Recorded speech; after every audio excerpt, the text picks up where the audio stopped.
The United Democratic Alliance presidential candidate said the budget that was read last week by Cabinet Secretary Kuriatani would raise the cost of living. Deputy President William Ruto led the Kenya Kwanza Brigade to campaign in Kiambaa, Limuru and Kikuyu constituencies, where he urged the members of parliament to reject the finance bill that will actualize the 2022-2023 budget.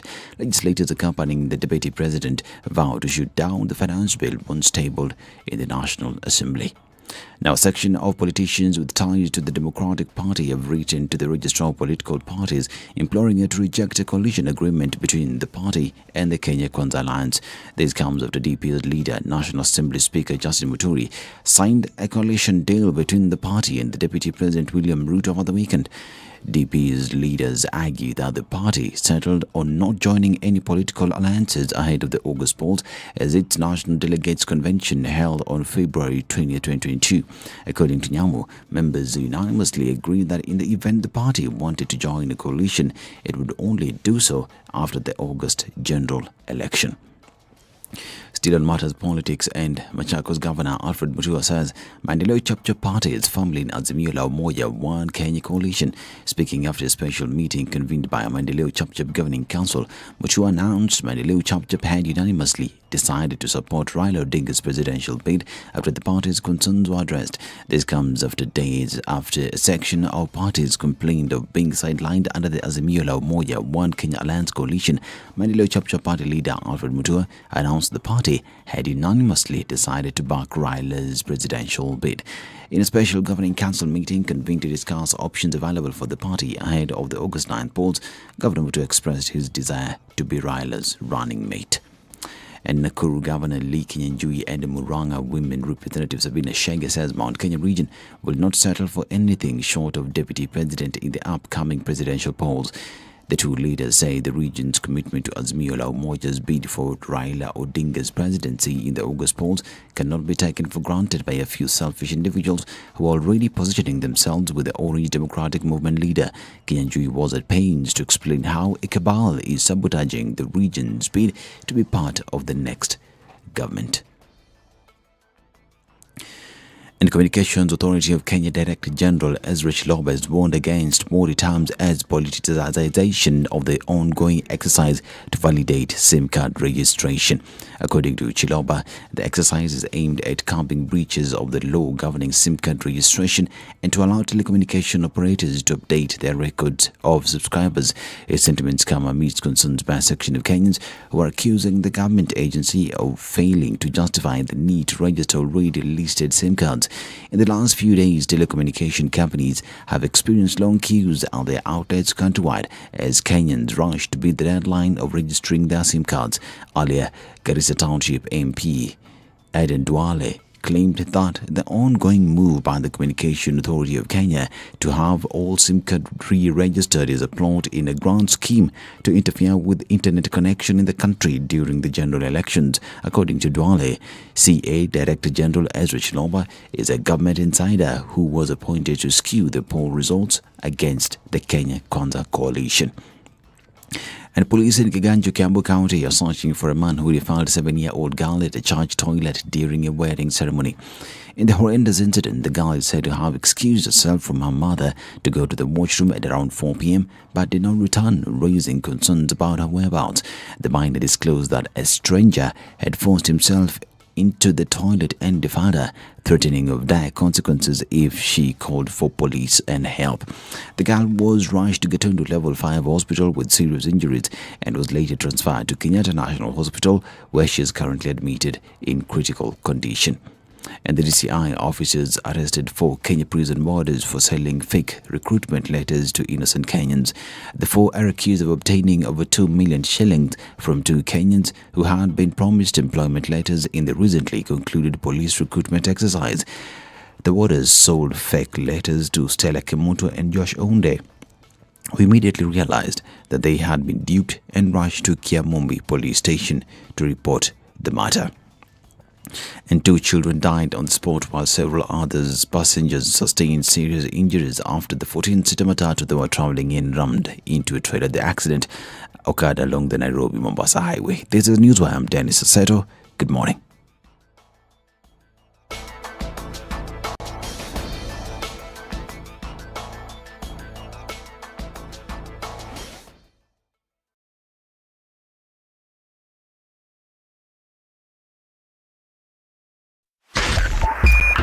SpiceFM, Nyeri. The following takes place from 6 a.m. to 10 a.m. every weekday on SpiceFM. I like listening to you guys. You're the default radio station in my car in the morning. Even the children listen to you guys.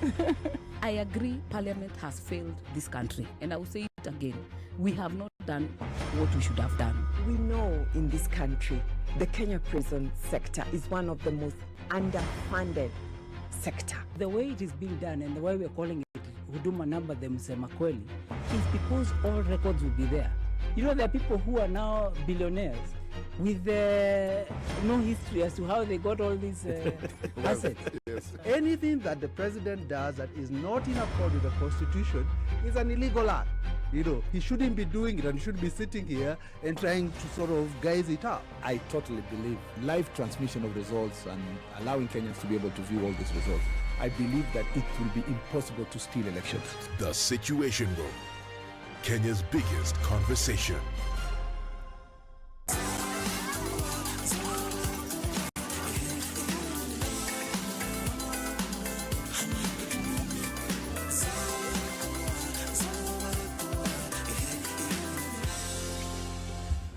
Monday morning, and it starts out really well. It seems that no traffic. Most parts of the city this morning. We're looking at the Thika Superhighway, which is just building up now.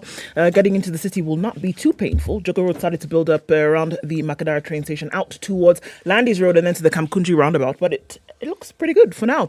Most folks not out just yet, likely to do so in a short while. We'll be here to keep an eye on things. Help us out as well. Talk to us on SpiceFM KE on Twitter. Text 40127. Let's keep things moving this Monday morning.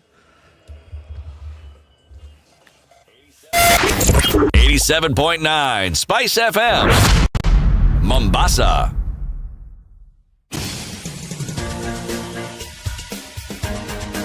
This is the Situation Room, the home of hard-hitting political commentary and penetrating insights about the state of the nation. This is a talk radio experience like no other. The Situation Room, a place for hard truths, debates, and elevated conversations. The Situation Room, witty, political, engaging, deep, controversial. In the room, we have C.T. Muga, researcher, academic, seasoned political observer, a fountain of wisdom in these politically uncertain times. Ndu Okoh, Nigerian by birth, Kenyan by choice, communications expert, Pan-Africanist, a truth seeker and believer in people power, and Eric Latiff, agent provocateur, the man in the chair, seasoned journalist, news hound, a man who believes in punching up, not down.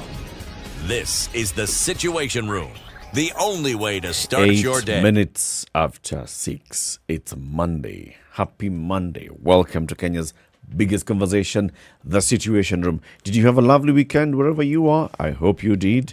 Welcome to a new week. C.T. Muga. Yes, Eric Latiff. Hujambo? Kaka mimi si jambo sijui. Si hata mimi sijui. Nafurahi sana kukuona. Thank you. How are you? How was it? It was good. Yeah. It here I believe refers to the leave. Yes. Ile off. Ile holiday ya likizo ambayo nilichukua. Furahi kukuona. Nashukuru pia mimi nafurahi pia kukuona dada. Yes. Holiday ile si. Ile holiday bwana ilikuwa mzuri sana bwana. What did you do? Nothing. I did as much nothing as possible. What did you expect him to say? No. Good. People get busy during holidays. Yeah. Take leave and you get busy. When you come back to work, you're even more tired than when you left. You have done things. Gone places. Yeah. Met people. People you will meet.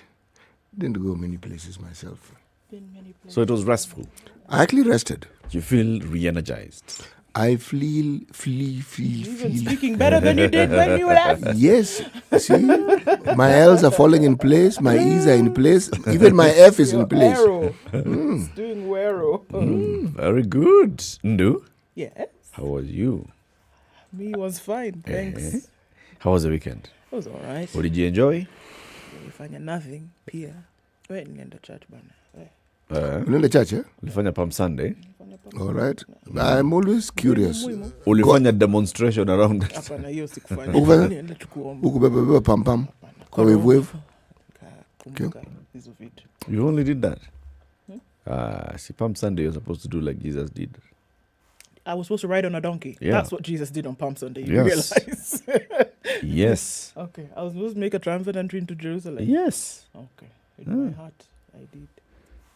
Or if you're cheering with the palms, then you must have Jesus somewhere coming on a donkey. Following You're the like, footsteps. Karibu, mheshimiwa. Karibu, Yerusalem. How are you? I'm very well. Hmm? Yes. You survived it? I survived it. I was in Kilifi. It's hot, my friend. Man, we need the rain. Like the desert needs the rain. We need Kenya the rain, needs the man. rain, Wow. Just traversing those counties and you just like, it's actually, the earth is calling out for water. It's dry. We need the rain. Yeah, very, very, very soon. Welcome to the conversation. So, today, we'll be talking about political party primaries. There's a new trend that's actually emerged with this election, which is quite interesting. That parties are not really pushing for people to go and battle it out in nominations. They're saying, okay, can we just come and sit and all of you who are seeking this position, let's have a conversation, all right? Let's agree. Yeah, let's avoid bloodletting. So there's a lot of negotiated democracy happening in political parties. In some cases, there are people who feel it's imposition and not negotiations.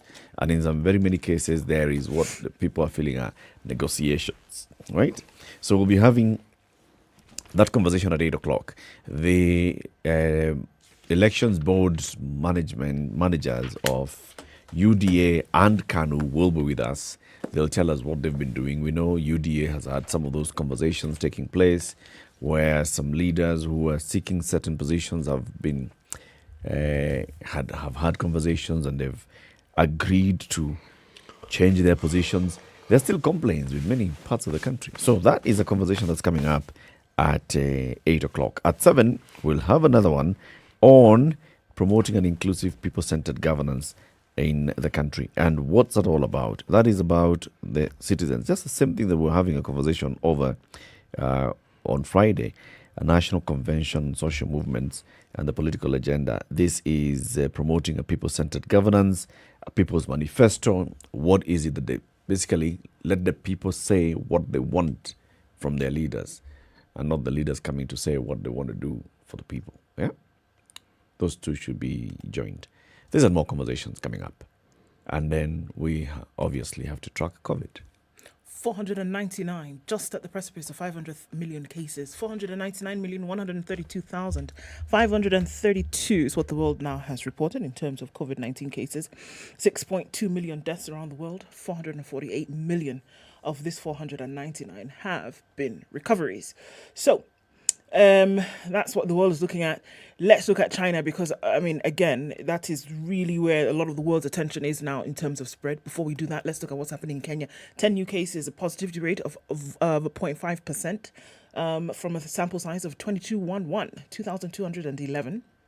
0 recorded deaths, yet another day. Today is the 11th of April. We had been told that by the 10th of April, had 1 million more vaccinations not been administered, or rather vaccines not been administered around the country. We would have to dump them. And probably we're going to look in this coming week. Ministry of Health will tell us that they have to dump them. They're going to be very public about this and say that, you know what, we needed them, we got them, we did not use them, now we have to chuck them. I don't think they'll come out publicly to say we are dumping vaccines. Well, maybe they will tell us after the fact.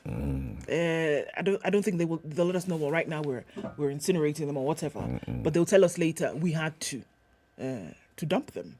The question will come up. They'll tell us whether it is an inquiry, whether it is somebody just raising their hand and asking the question. They'll tell us after it has already been done that it has been done. Because don't think also that when we heard from CAS Mercy Mwangangi that they were telling us as a kind of a by the way, they were letting us know essentially that it is your fault, Kenyans. You did not come out and get vaccinated. You asked us to get them, we got them. You didn't come out, now we have to chuck them. That's nonsense. So that was kawaida government threat. That is undiluted hogwash. It was just kawaida government threat. If you don't come, we'll throw them away.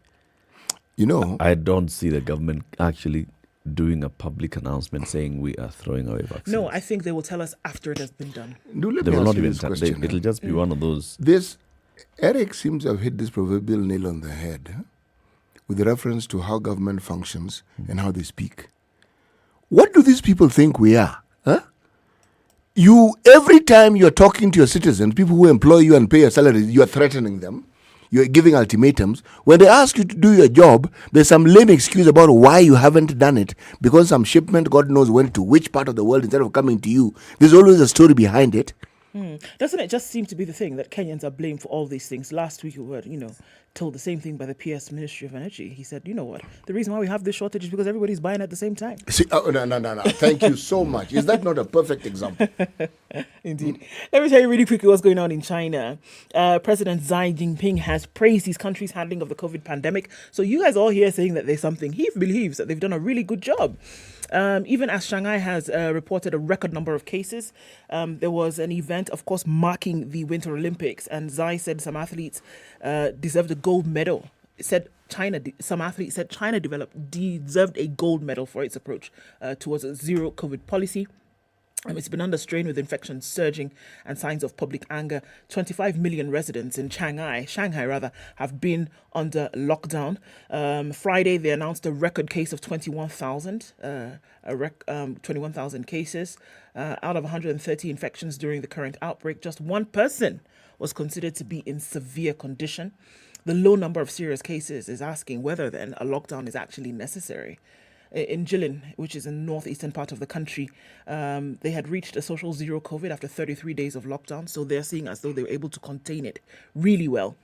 And even after that, residents are saying there's no sign that these restrictions will be lifted yet. But President said what they've done across the country has seen what they have recognized, or rather realized, in these low numbers.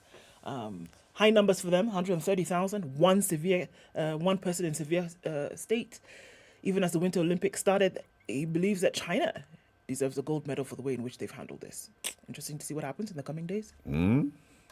So he's basically just praising them and saying we've done a good job. Well, yeah. And now, because of what... Here is the irony.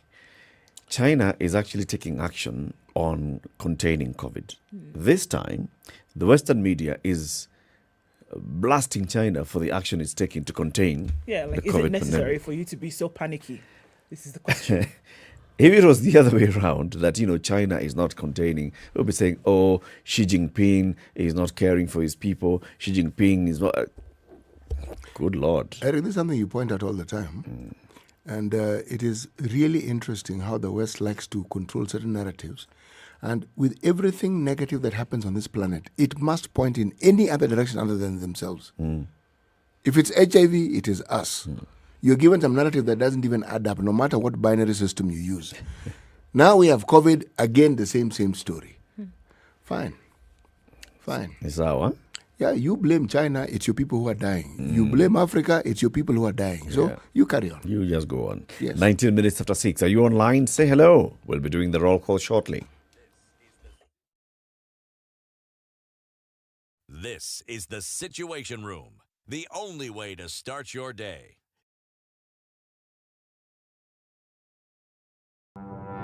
Have you seen them? Am I live? Yes, it's a very nice outfit, I must say. Good Thank job. you. Asante sana. The compliment is well received. Good morning and thank you. Everyone was asking me what channel is SpiceFM. 96.7. Tell them that, right? Yes, now they know. Thank you. It's a pleasure to be here. Pleasure to have what you. What a beautiful studio, my friend. I've been to other radio stations, but I've never seen anything like this. Thank you. And it's very nice to be in a modern studio. Absolutely brilliant. And I have to say, it's a very cool ambiance here in your radio room, just for our listeners. Cloudy conditions this Monday morning in Nairobi at 16. We'll see highs of 26 today and lows of 15. At 14, Nakuru is clear, highs of 27. We'll see highs of 26 in Nyeri, where it's mostly cloudy at 16. And 14 degrees and clear in Eldoret. We'll go to highs of 27 and lows of 14. We're looking at mostly clear conditions in Mombasa, highs of 33 and lows of 26. We'll see lows of 28 in a rainy Malindi this morning at 29. Kisumu is clear at 20, highs of 29. And we'll see highs of 29 in Kakamega, where it's clear at 18 coming down to lows of 17. Cloudy conditions in Kampala at 19, highs of 28, and we'll see highs of 32 in a partly cloudy Dar es Salaam this morning, currently at 25. Johannesburg is raining at 11, highs of 17 today, and it's mostly clear at 26 in Lagos, highs of 33. We'll see highs of 32 in a rainy Kinshasa, currently at 25, coming down to lows of 24. 24 is what it is in a hazy Beijing, highs of 26 and lows of 14. It's cooling down considerably in Paris. Coming towards spring, it's 3 degrees. It'll go to highs of 20 today. 6 degrees and clear in London, highs of 16, while New York still Sunday night is cloudy at 7. Coming into Monday, we'll see highs of 10 and lows of 4.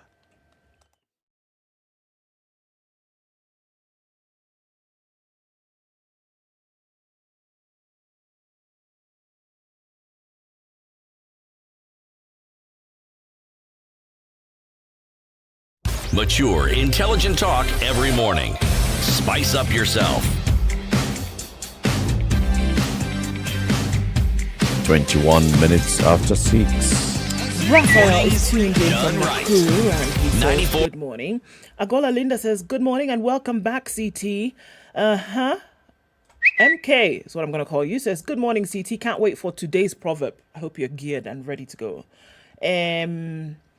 Lillian Odenge says, good morning, my beautiful people. Indeed, it is a beautiful Monday morning. Yes, it is. Stanley says, good morning. Seems that CT had a clue regarding the fuel crisis. Coming back at the right time. Welcome back, Mhenga. What's Mhenga? Wise man. Wahenga walisema. You've heard people say? I've heard that, yes. Now, the Wahenga thing. Oh, you're one of them. So you are Mhenga. You know, I'm not certain about this because it's like the word Hayati. I'm not sure I can be a Mhenga and be alive at the same time. Oh, it's something referred to the dead. No, I'm not sure. Oh, right. Okay. Jose James, we see you. Good morning. Patrick Fikirin says good morning. Tuned in from 87.9 County 001. Good morning. TSR tuned in from Moore University in Keses. That's Vincent Mambo. Robert Bogo tuned in from Mombasa, and Jackie Johnson is tuned in as well. Tom Abok is tuned in from Kisumu, and Mohammed Barre is tuned in from Isiolo County. Narok East is listening. That's where David is. Davey says 014 is listening. CT, welcome back. Yet another person who is really looking forward to today's proverb. Hey, okay. George says he's tuned in from Nandi, and Bay Wamacha is tuning from Machakos. Muga, Karibu, Eric and Ndu, top of the day to you. Hats off, my man. Good morning as well. And Victor says, good morning from Karapul in Siaya County. MCR says, welcome back, Mr. CT Muga. See you all. Thanks for joining us. Karibu. Welcome, everybody. CT. Our proverb comes from Liberia. Arguably the oldest independent country on the continent. Yeah. They declared independence on 26 July 1847. Got their first president in 1848. Okay. So we are calling them the oldest independent because there was some independence coming. Well, they actually declared independence, and they did. Remember, the history of Liberia is interesting. Huh? Between the times when the Civil War in the U.S., 1822 to 1861, there were many slaves, former slaves, who are now free. Yes. There are people who had been born into freedom, so they were free. Then there were people who came from the Caribbeans who were also free. And there was an organization called the American Colonization Society that decided, our interest is not going to be looked after in the States. We need to go back to our ancestral land. That's where our interests can be looked after. And Punde had not become Punde. They eventually moved back to Africa and onto this little piece of land that we now refer to as Liberia. Liberia Liberation. Okay. Right. Remember, even their capital, Monrovia, was named after James Monroe, the late former president, Kitambo, ile century ingine of the U.S. The point I'm trying to make here is America, they are the one country on this continent that... America? No. Liberia. Okay. America is not on this continent. Got America it. have their own continent. Who actually managed, who were given supposedly their freedom by the U.S. The U.S. had to accept their declaration of independence. They declared it. A year or so passed. The U.S. said, okay. Cheers. You can be independent. Sawa. All right? Okay. Okay. Proverb. Proverb. The elephant Elephant again. Never tires of carrying its tasks. Not trunk this time. Tasks. The elephant never tires of carrying its tasks. Okay. It's Liberian. It is Liberian. I'm sure it's also in other parts of same elephant and tusks. Elephants and trunks. And trunks. Elephants and legs. Yes. And feet. Elephant and tail. Yes. Elephant and ears. Go with your burdens wherever you're going. I think you have enunciated it very fundamentally. Thank you. Your burdens are yours. Ikikuchosha. If your ears are big, they're yours. They're yours. If your eyes are big, they're yours. If you have no hair, the head is still yours. It is yours. All right, let's look at the newspaper headlines. www.standardmedia.co.ke. Premium content. What they're highlighting today is broken hearts galore as parties pick candidates. Heavy duty political shock absorbers needed as promises are made and broken. This is what we're witnessing in the last 2 weeks, going into the next couple of weeks. Political parties seeking, people seeking political party nomination certificates and not getting them. Yep. Broken promises galore. So let me start with this story on page 3 of the Standard. Police are probing whether missing phone led to the death of 6 relatives. This is a very sad story coming from Murang'a County, where police are investigating whether a thief over a lost phone could have led to a night arson attack that left 6 close relatives dead. It's a story of one Mary Wangoi, who is 58, and Mary Wangoi's sister, Alice Nyambura, who lived together in their family home. So, in the suspected arson attack, Mary Wangoi, who was 58, her daughters Cecilia Gathoni, 30, and Lucy Mombi, 18, died. Police identified others who perished in the night fire in the permanent corrugated iron sheet roofed bungalow as Jacqueline Omboi, who was 7, 3-year-old Alvin Carrier, and 16-year-old Margaret Wanja. All these were Gathoni's children. Are you getting the names of the people that we have so far? So you have one lady called Mary Wangoi, 58 years old. Mary Wangoi was living with her 2 daughters, Cecilia Gathoni, who was 30, and Lucy Mombi, who's 18. Cecilia Gathoni had 3 kids. This is her daughter, the grandchildren. The grandchildren of Mary Wangoi. Yes. 3 children. One of them was 16, the other one was 7, the other one was 3. Yes. So all 6 were living in one room in this permanent house, corrugated iron sheet roofed. This is their father's home. Their father died, Joseph Joroge died 21 years ago, left the mother. The mother, a couple of years ago, moved from this home to about 100 meters in the local shopping center called Nguduru Market. Left the daughter, Mary Wangoi, and Mary Wangoi's sister called Alice Nyambura. So they were all sharing one room. These 2 sisters, Wangoi and Nyambura, have been having issues, some disagreements here and there about ownership of this land, about blah, blah, blah. So first of all, the 2 sisters came back home after failed marriages, wherever they were living. So they came back home to their mother. So they're living in their mother's home.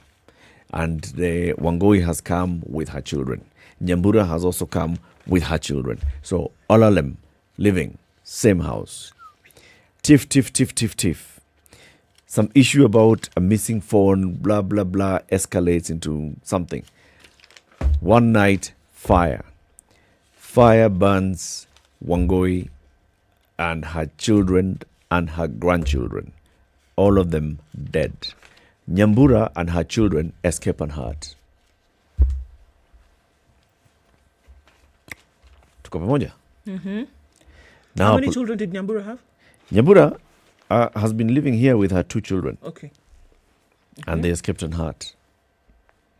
Now, there's now stories about when, after everything has happened, it appears that the door to this room was latched from the outside, which made escape impossible for Wangui and her children and her grandchildren.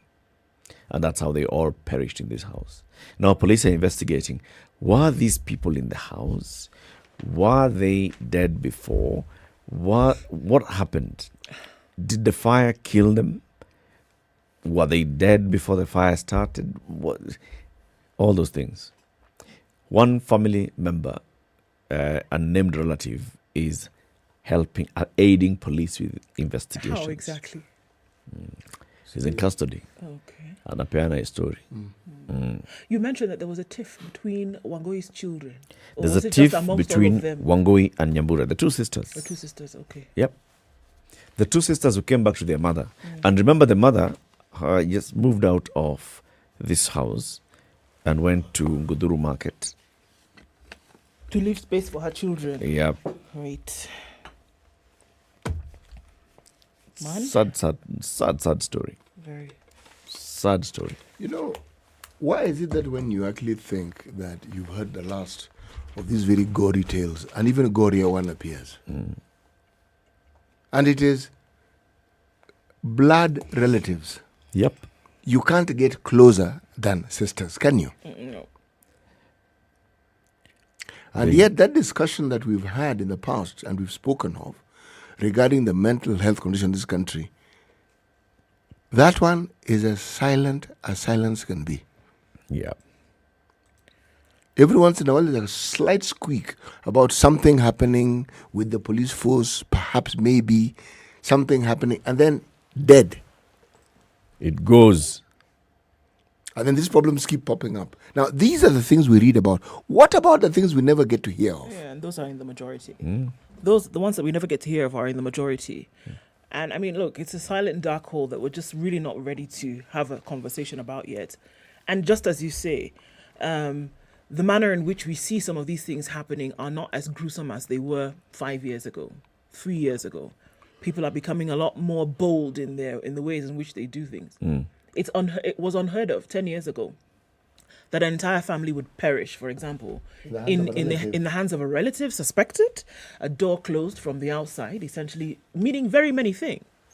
That you hear your family members dying, but you still... Can you imagine just the screams alone would drive anybody crazy. Your entire progeny gone with you. With you. It's sad. 27 minutes to 7. Let's take a quick break, take a look at the traffic. The Situation Room, Kenya's biggest conversation. Brought to you by Colgate.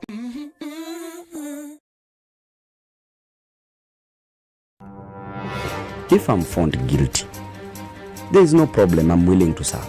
I have no problem. Jails are meant for human beings. They say a society gets the leadership it deserves. If you have a corrupt, crooked and rotten society like we have in Kenya, then of course they will get that kind of a leadership. I think the president should dissolve parliament. That's the best solution at this moment in time.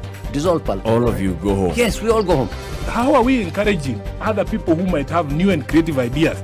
Young people who are making money without any government help. They are just buying their own bundles. They are going on TikTok and making money. KRA is coming after them. I've been in parliament for 15 years. We have been unable to pass the gender law. And yet no presidential candidate is talking about it now. Because we are fake.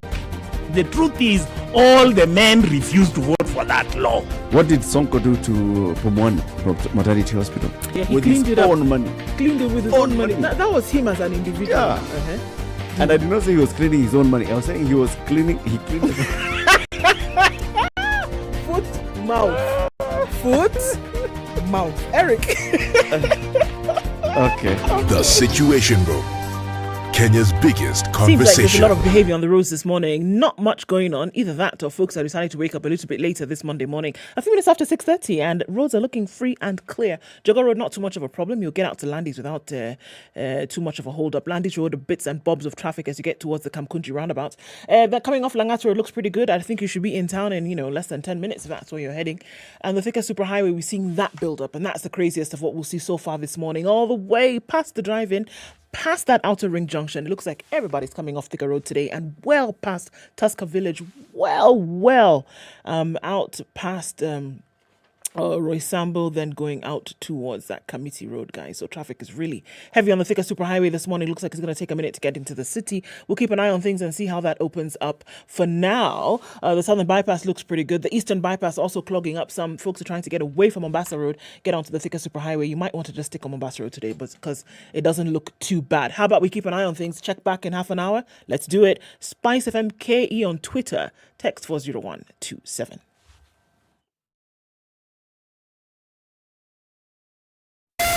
Spice FM, Malindi. Mature, intelligent talk every morning. Spice up yourself.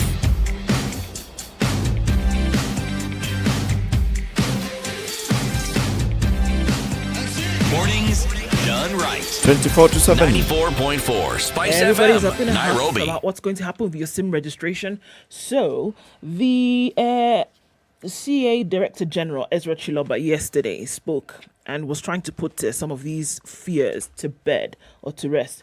So it's reported in the Standard, we won't extend deadline for SIM card registration warns. And then in The Nation, Chiloba quells fears over over SIM registration exercise. So let's look at some of the details as reported in the Standard. He maintained that the deadline for SIM registration will not be extended. All right. Addressing a press conference accompanied by representatives of Safaricom, Airtel and Telcom, Chiloba said unregistered lines will be deactivated and only activated once the customers follow the verification process. He also dismissed claims that the exercise is a fresh registration process, so it is not fresh. Mobile service provider Safaricom had said earlier all subscribers will be required to register their SIM cards afresh. Clearly, this caused some confusion. Chiloba said it cannot be fresh because all SIM cards will stand null and void if that's the case. We have agreed that this is not re-registration or fresh registration exercise. It is an opportunity for operators and their customers to validate respective details of registration. The exercise will address the documentation gaps that have become commonplace. He said that they issued the directive following an undercover survey done in March last year in 22 counties that exposed how some providers issue SIM cards without registration, etc., etc., etc. Many Kenyans over the weekend turned to social media to express their frustrations over the directive to register SIM cards afresh and question the motive behind the same. Some questioned the timing of the move ahead of the election. Chiloba said it is purely a coincidence that the directive is being taken just months to elections. We'll see what's being covered in The Nation on that same story. Millions of Kenyans can now heave a sigh of relief as their lines will not be disconnected if they fail to register them afresh, as has been widely feared. Yesterday, CA also clarified that subscribers who have already registered their SIM cards, which can be confirmed by dialing the code *106# can rest easy. So no problemo. He also said that it's part of regulations that were gazetted on August 14th, 2015. Again, this is not a re-registration, neither is it a fresh registration.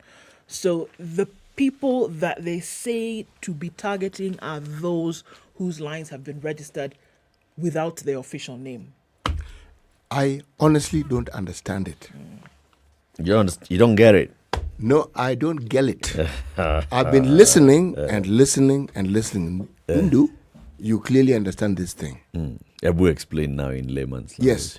It is not a new registration. It is an old registration. It is an old registration. But it is also not an old registration. It is a validation. Okay. I think this confusion was basically exacerbated by the telcos. Because this registration exercise has happened before. If you have a mobile line and you've not registered it, come and register. Precisely.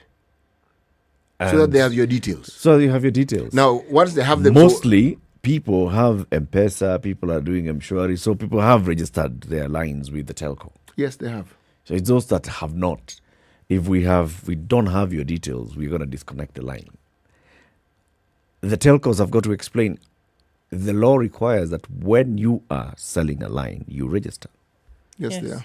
If you went to buy a SIM card today... At what point were you getting that line without registration? And there's documentation required of you for that registration. At the point of purchase. It's normally called an identity card. Yes. This is the thing. it would appear that those who are also being targeted, you know how when if you send M-Pesa to somebody and it's clearly somebody who's called John and it turns out to be Mary on the SIM, right? So that person clearly is using a line that is not registered to themselves. Yes. So these are also folks that are being targeted with this to say, come and register your line to yourself, none of this other business, right? Because they also want to introduce the photo ID as well for SIM cards. But that's not a requirement. It's not a requirement of the Communications Authority. It is a telco, Safaricom, that wanted to introduce this at this time. That's where the problem. That's why people are asking why. And using the guise of this registration exercise. Yes. So Chiloba had to come out and say, look, photo, not a requirement of ours.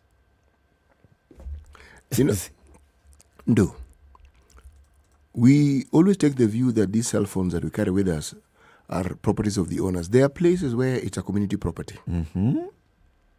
Meaning, one person has that number. And that's the number people use to send M-Pesa. Yeah. That's the number they use to do all manner of things. That same number. Others, it's not a very large group, but 2 or 3 people, that's the person on the line. Or in some cases, somebody has a line but no phone. So when this individual isn't using their phone, they allow this person to insert their SIM. And now, CA is saying, all of you, whether community I'm phone, just explaining. Community phone or individual, come on. I'm just explaining. So if my relative inserts their SIM card in my phone, okay, the number is mine, but it's his name. So do you see the confusion that also arises here? SIM cards people can afford. Because SIM cards, there was a blitz when they were selling them, so people bought. But there's no issue there, sitting. Because the issue here is about registration of the SIM card. Whether you're using it on one SIM card on multiple phones or one SIM card on one phone, that's your shauri. The issue, we are not registering the gadget, the device. You see the reason why I'm using the gadget and this explanation for Ndu is that is one aspect. There's an aspect where someone doesn't have a SIM card, doesn't have a phone, but still wants to use that service. So you're saying you're sending money to Eric, but it's Ndu's name that appears. That's why I explained and said, No. You and I are sitting in the same room. You have your phone. Then I want to pay you for a service, right? Then you tell me, okay, I'm receiving this money. Pay me on this number, 123. It turns out as Mary. Now that Mary person and this John person is it's you using the phone. Now what they're saying is all of these individuals must be registered with their name. It cannot be. But why? What business is it of yours? It cannot be. Who is going to withdraw? It cannot be that you have this, you're using this, and they're saying it is not your name on it. Let it be your name as you're the one using it. That's it. Because this is not just an issue of M-Pesa. You know, everybody has put it around M-Pesa only. Use it. It's about use of a phone. Let the line be in your name if it is in your possession. If I buy a phone today, if I buy a line today, all right, it's registered under Eric Latiff, and I decide to give this phone to CT, this line to CT, it's still registered under me. Yes. And we are, of course, in close proximity with CT. What's the issue? She's line. See, I bought the line and I registered it. And that's why even when you check, you're seeing these lines are registered under your name. As long as it's registered under the name Eric Latiff and the telco has the details that the owner of this line is Eric Latiff. You don't have to go and register again. Yeah. But let me ask the question. Are you suggesting also that there are people who have registrations that actually are falsified, meaning there is a name? I'm not suggesting. Chiloba said it very clearly here, that the individuals who have sold using another person's ID card or proxy or other documents like NSSF cards and student IDs, amongst others, using their SIM cards as that proof. So there are people who registered using somebody else's ID. So stolen IDs, fraudulent and such. Or people who have died. Okay. And I think the point of starting would have been check, just like we opened the voters register. Check which numbers are registered under your ID. So start there. So if there's anybody who's registered under Eric Latiff, I do, like, for example, Safaricom *1, is it 60 hash? Right? Whatever it is. Or 206, I do *1 hash, and then it shows me these are the numbers registered under your name. So it's done. If I have an issue, I go to Safaricom and say, Toai, it's not mine.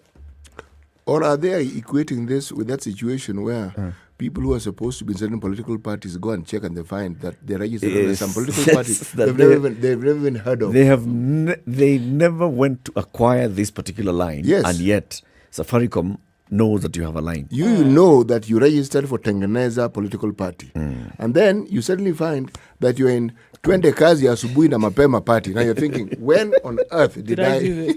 Chiloba noted that SIM cards are sold without the presentation of an identification document and no verification is done.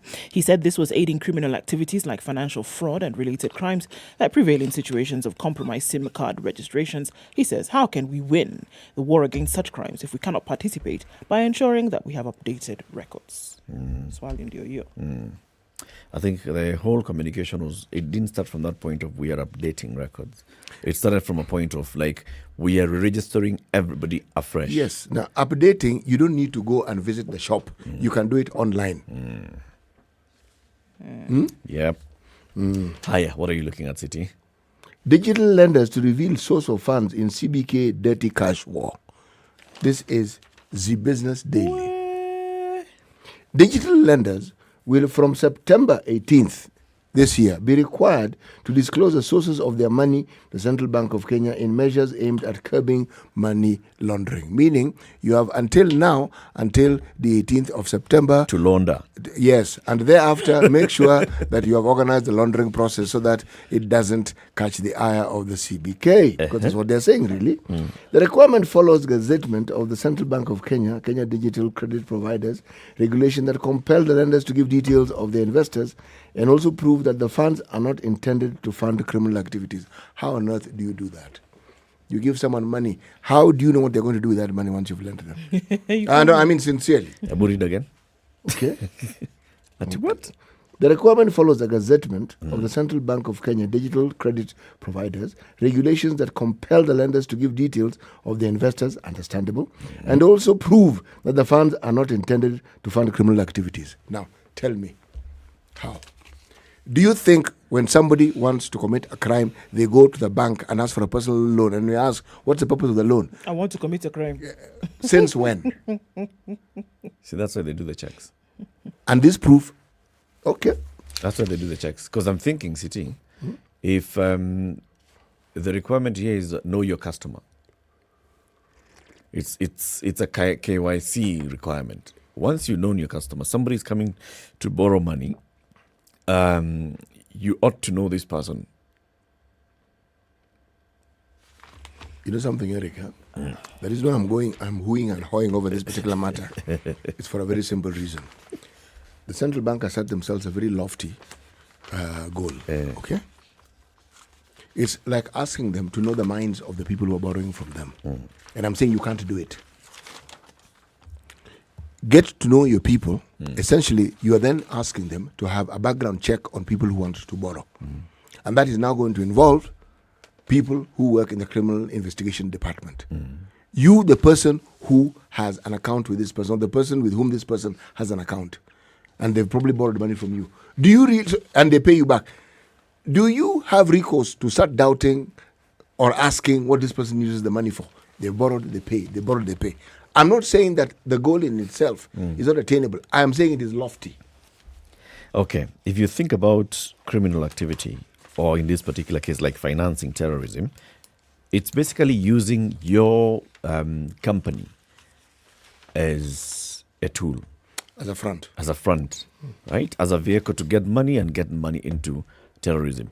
Money that goes into terrorism is not going to come back. Terrorism is not an investment that will bring returns that now you're going to be able to pay. It's basically just saying that in your books, you're not going to be telling us, we lent money to Ndu, City, Eric, and they've not paid us back, so we're just going to consider it as bad loan. Yet you knew very well that there is no Ndu, Eric, and City. What you were doing is you're just channeling money to Al-Shabaab or Boko Haram or which other? Those guys in DRC, what are they called? Eric, I actually agree with you. But I think this is a layman thinking and speaking, that the problem should begin from the source. All this money that we hear we're hemorrhaging from, whether it's a county system, whether it's a government system, But money that are intended for projects within governments, monies that are allocated to ministries, monies allocated to counties. This money ends up with individuals who live in this country, who work in this country. Some of them are smart enough to put it into institutions such as these lenders. Okay? Now, if you tell me that you are focusing on looking for the sources of that, that not only is it noble, it's something that you can do. And it'll explain, because you have money to invest. Okay, where do you get your money from? Simple enough question. Yeah. Now, you have lent money, all right? Yeah. It's a taller order. All I'm saying is, it takes me back to a time in the past when borrowing money, for instance, I'm giving this as an example. As a woman, you needed your husband's say-so. Yeah.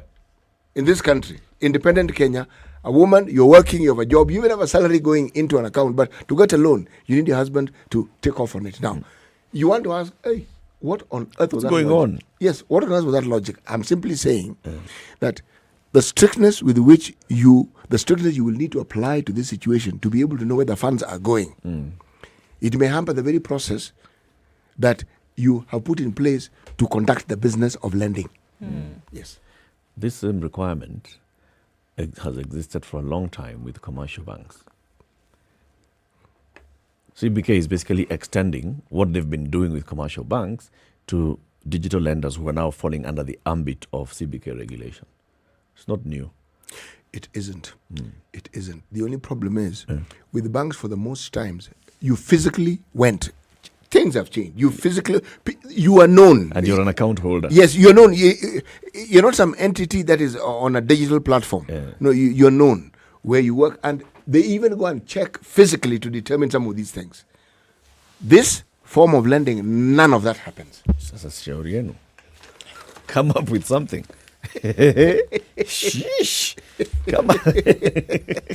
Come up with something that will make you know who this person you're lending money to is.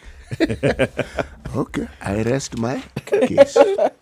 So, something interesting was happening over the weekend in the campaign trail. Yes? And it spread like wildfire on social media.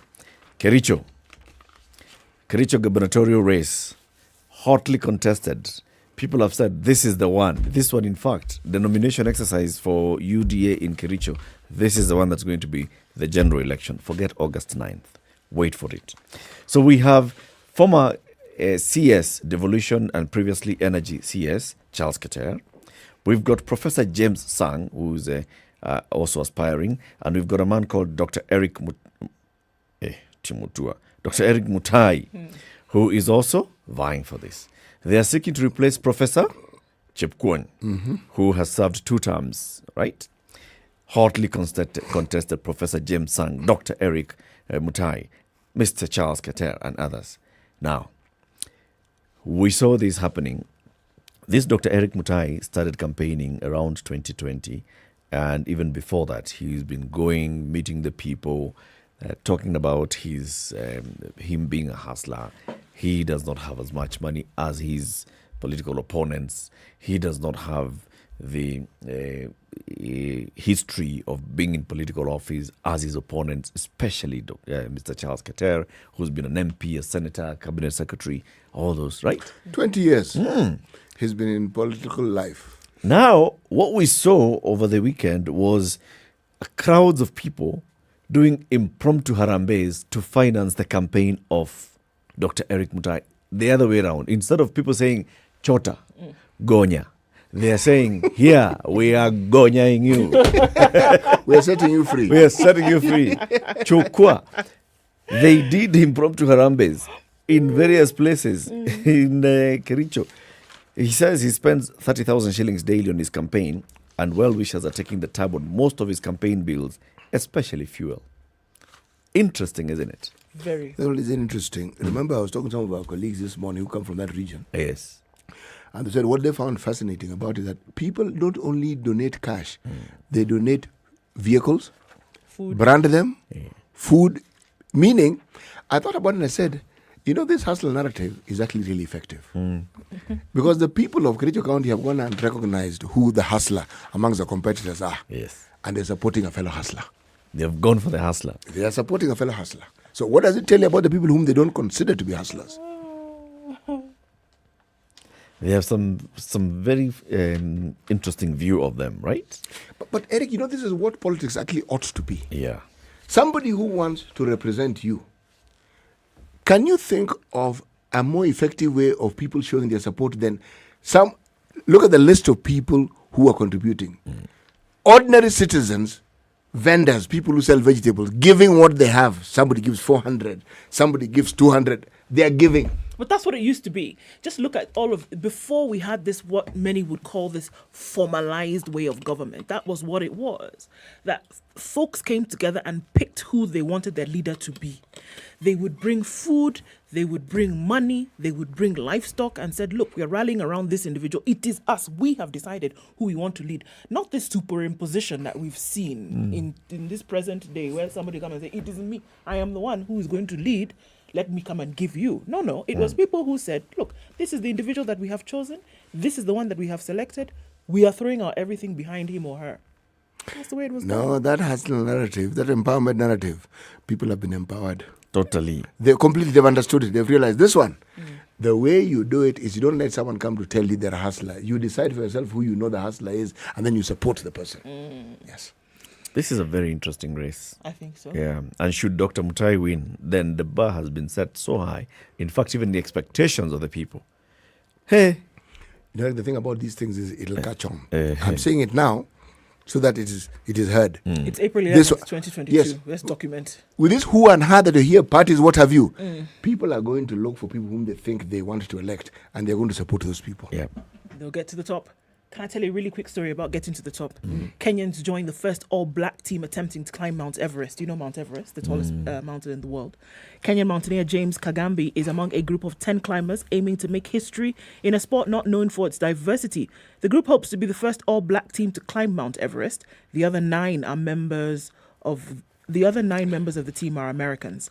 About 6,000 climbers are known to have conquered Everest to date, but fewer than 10 people of African origin are in this exclusive group. The Full Circle Everest team hopes to more than double that number. They have just left base camp and hope to reach the summit in about 2 months. At 62, Mr. Kagambi is the oldest in the team of experienced mountaineers. 62. Yeah, that's right. He has summited all the highest peaks in Africa, as well as the highest point in 4 continents, and hopes to become the first African to achieve all 7. He was the first black African to conquer Denali, the highest peak in North America. The main goal of our expedition, he said, is to encourage people of color to go out, to venture into the mountains, so that it's not just the white people out there. It is also to show people that we can do it, because there are people who feel like this is not for us, it is for them. Although many Nepalese and Indians have climbed Everest, often as guides, mountaineering is often seen as a white person's sport, especially in the West, something that Kagambi grapples with in the US as a mountaineering instructor and guide. It comes in the form of clients who don't trust in his skill because of his ethnicity. Wow. I think it's really interesting. It would be nice to see what happens in June. They'll do it. Eric, have you ever climbed Mount Kenya? I mean, not longer. No. Mount Kenya. No. Have I ever climbed Mount Kenya? Yes. No. Charles T. Muga, 3 times. Really? Way. Lenana Point, 3 times. Well done. Go to Kilimanjaro. Just so that you know. So that when you talk about mountains, for the record. Just for the record. So when you guys talk about mountains and climbing, 3 times. You have reached the peak? Nope. Lenana. Okay. 3rd highest peak. Sawa. 3 times. 3 times. And oddly enough, the older I got, the easier it became. Tutakuchinjia mbuzi, ukunywe soup. Ya kichwa. Keep it here for more conversations coming up in the next hour. Plus, we'll also be telling you how you can help Colgate and Well Boring and UK NGO to sink 30 wells this year by the end of 2022 in some 7 counties where they've been supporting in the sinking of wells, making sure that at least communities have access to safe drinking water.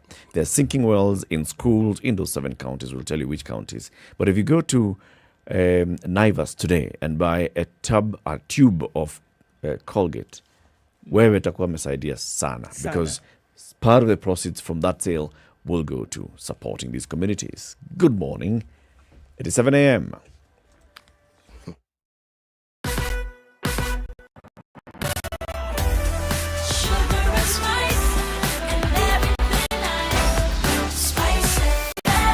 spice up your life. The latest news from around the world. 94.4 Spice FM. This is News Wrap, Dennis Salcedo. Deputy President William Ruto has called on members of parliament to reject the finance bill that will fund the 2022-2023 budget. Speaking in Kiambu County, the United Democratic Alliance presidential candidate said the budget was read last week by Cabinet Secretary Kuriatani would raise the cost of living. Deputy President William Ruto led the Kenya Kwanza Brigade campaign in Kiambaa, Limuru and Kikuyu constituencies, where he urged members of parliament to reject the finance bill that will actualize the 2022-2023 budget.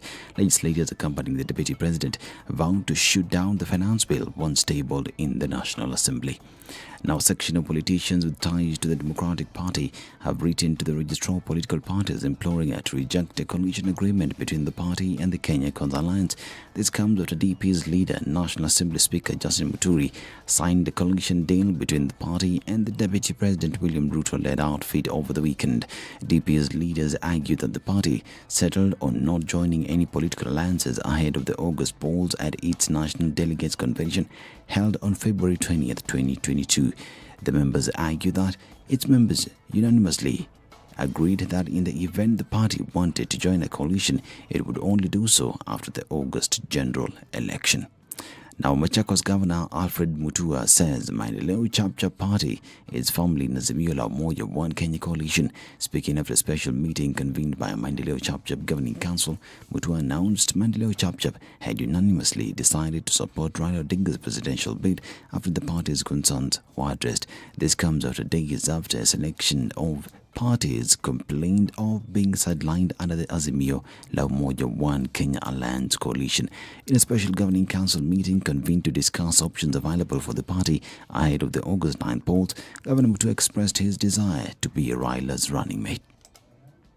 I have a soft spot for Raila. I've said that many times. He's a wonderful man. He's full of charisma and a big heart. A humble man despite his power and influence. I like him. And also, I'm very fond of Mama Aida, who has taken care of him all these years despite many challenges. Raila is not just a leader. I consider him to be my friend. With the urging of my party members, present myself for consideration as the running mate for the position of the Deputy President to Jacom Raila Amolo Odinga. I know that with him, he will be sending me and I will rush chap. And Nakuru Governor Lee Kinyanjui and Murang'a Women Rep Sabina Chege say Mount Kenya region will not settle for anything short of deputy president in the upcoming presidential polls. The two leaders say the region's commitment to Azimio La Umoja's bid for Raila Odinga's presidency in the August polls cannot be taken for granted by a few selfish individuals who are already positioning themselves with the Orange Democratic Movement leader. Kinyanjui was at pains to explain how a cabal of leaders are sabotaging the region's bid to be part of the next government. The region of Mount Kenya expects nothing short of the deputy president. It does not matter who it is, it does not matter from what region, but our interests must also be incorporated there. Even us at the mountain, we need to know our stake in the government that is coming to be formed. Tusichezewe hata kidogo. So what we are praying that even us, the people of the mountain, and we are many, and the Rift Valley, muko wengi Nakuru, muko na kura nyingi sana, more than 1.1. So what is the share of Nakuru County and the national government? And we should not shy away from asking. Now, Communications Authority of Kenya Director General Ezra Chiloba has warned against more terms as politicization of the ongoing exercise to validate SIM card registration. According to Chiloba, the exercise is aimed at curbing breaches of the law governing SIM card registration and to allow telecommunications operators to update their records of subscribers. His sentiments come amidst concerns by a section of Kenyans who are accusing the government agency of failing to justify the need to register already listed SIM cards. In the last few days, telecommunication companies have experienced long queues at their outlets countrywide as Kenyans rush to beat the deadline of registering their SIM cards. Earlier, Garissa Township Member of Parliament Eden Duale claimed that the ongoing move by the Communications Authority of Kenya to have all SIM cards re-registered is a plot in a grand scheme to interfere with the internet connection in the country during the general elections. According to Duale, CA Director General Ezra Chiloba is a government insider who was appointed to skew the poll results against the Kenya Kwanza faction. And police in Kiganjo, Kiambu County are searching for a man who defiled a 7-year-old girl at a church toilet during a wedding ceremony. In the horrendous incident, the girl is said to have excused herself from her mother to go to the washroom where she was attacked. This is Newswire. Dennis Aseto. Good morning.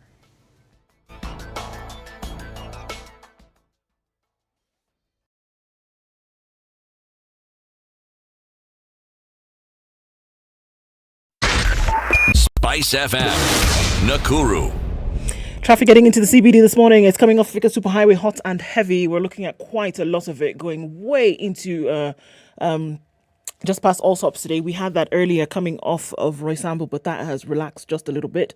We're seeing in and outbound traffic on Kiambu Road, but more inbound because we're probably looking at 3 or 4 lanes as is the practice on Kiambu Road. Every morning coming out of Westlands, that's starting to build up here and there, but nothing too crazy. Westlands, that road, Wayaki Way rather, has been behaving really well past couple of days. Where it's looking a little bit sticky is on the Eastern Bypass, getting out towards Kangunda Road. We're also seeing Mombasa Road building up a little bit here and there, getting towards Imaradaima. In and outbound traffic is piling up there as well. We'll get into traffic hour soon enough, but it looks like we started off well this Monday morning. Let's keep it just so, shall we? SpiceFM KE on Twitter, that's where we can talk. Text on 40127. Let's keep things moving.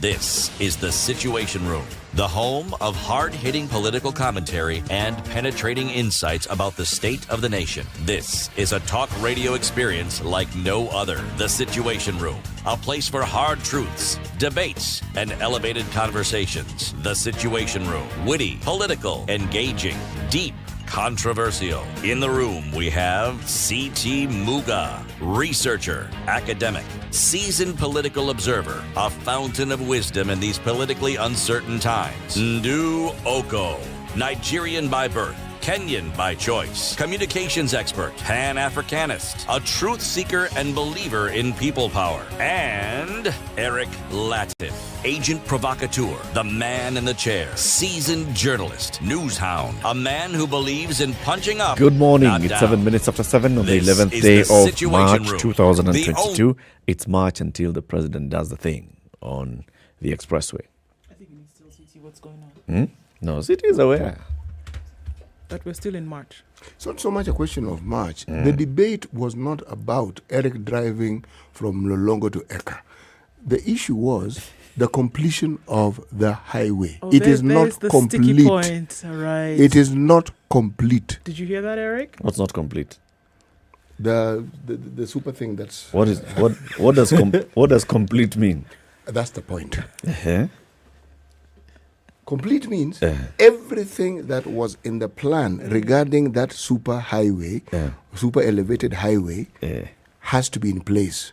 Whether it is the pavement booths, whether it is the side roads that were mangled as a result of building it, everything, the lighting, those microscopic signs that they put, the green signs. Man, you have to be something like a foot away before you can see whether it's actually going left or right.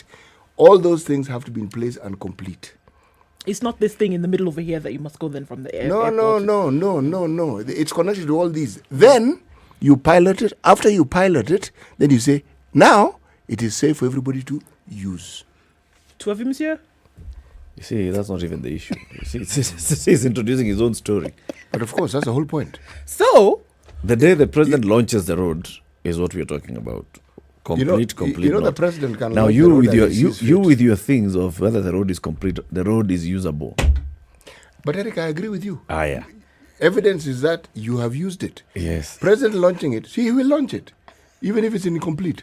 The day he launches it, his own will move into April. the day power bills come down by a further 15%, then we would have known that March has come to an end. Yes. Okay. Because those are the things that we expect to happen in March. President launching it and it being complete are two separate issues. Nisawa. Even Thika Road is not complete. But it isn't complete, for sure it is. Yeah, you see. Even the earth There's is not that complete.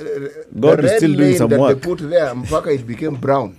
Now, it's grey. Sawa, City. Did Latiff just say that the ad is not yet complete? What was originally envisaged by God? Yes. Only God knows. That's why he took a break. That's it. He only took a break. Took a break. Yeah. City, before we introduce our guests. Right. Our proverb is from Liberia. Oldest independent nation on this continent.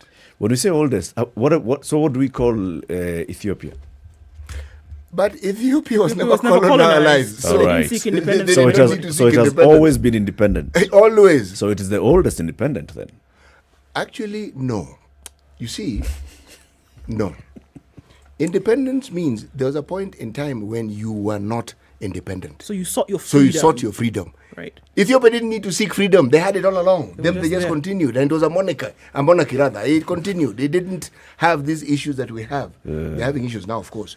But in those days, the issues were, should we say, different. But Eric, for purpose of argument, let's say they're the oldest nation that has enjoyed independence. Okay, on the continent. Who? It's Ethiopia. Sawa. And then now that makes Liberia what? Number 2. Okay. Oh, good Lord. The proverb from Liberia? The elephant never gets tired of carrying its tasks. The elephant never gets tired of carrying its tasks. Yes. Okay. Our guest, Jamin Kuswania, is Rebuild Advocacy Manager for International Rescue Committee. He joins us alongside Samuel Lando, the Executive Director of Pamoja Trust. Shortly, we'll also be joined via video call by Ezekiel Rema, who's the President of Mungano wa Wanavijiji.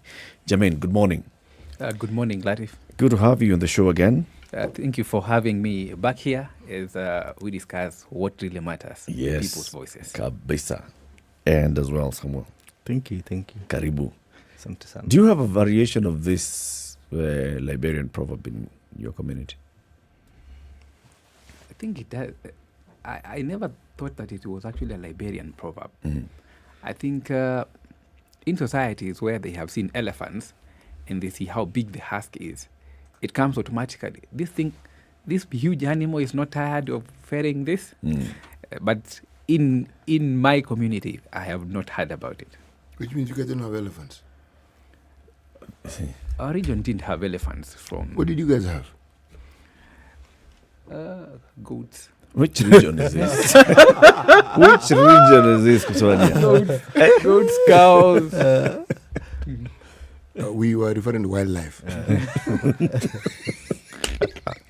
City, I hope you mean that perhaps you are tired of carrying our political problems in Kenya now.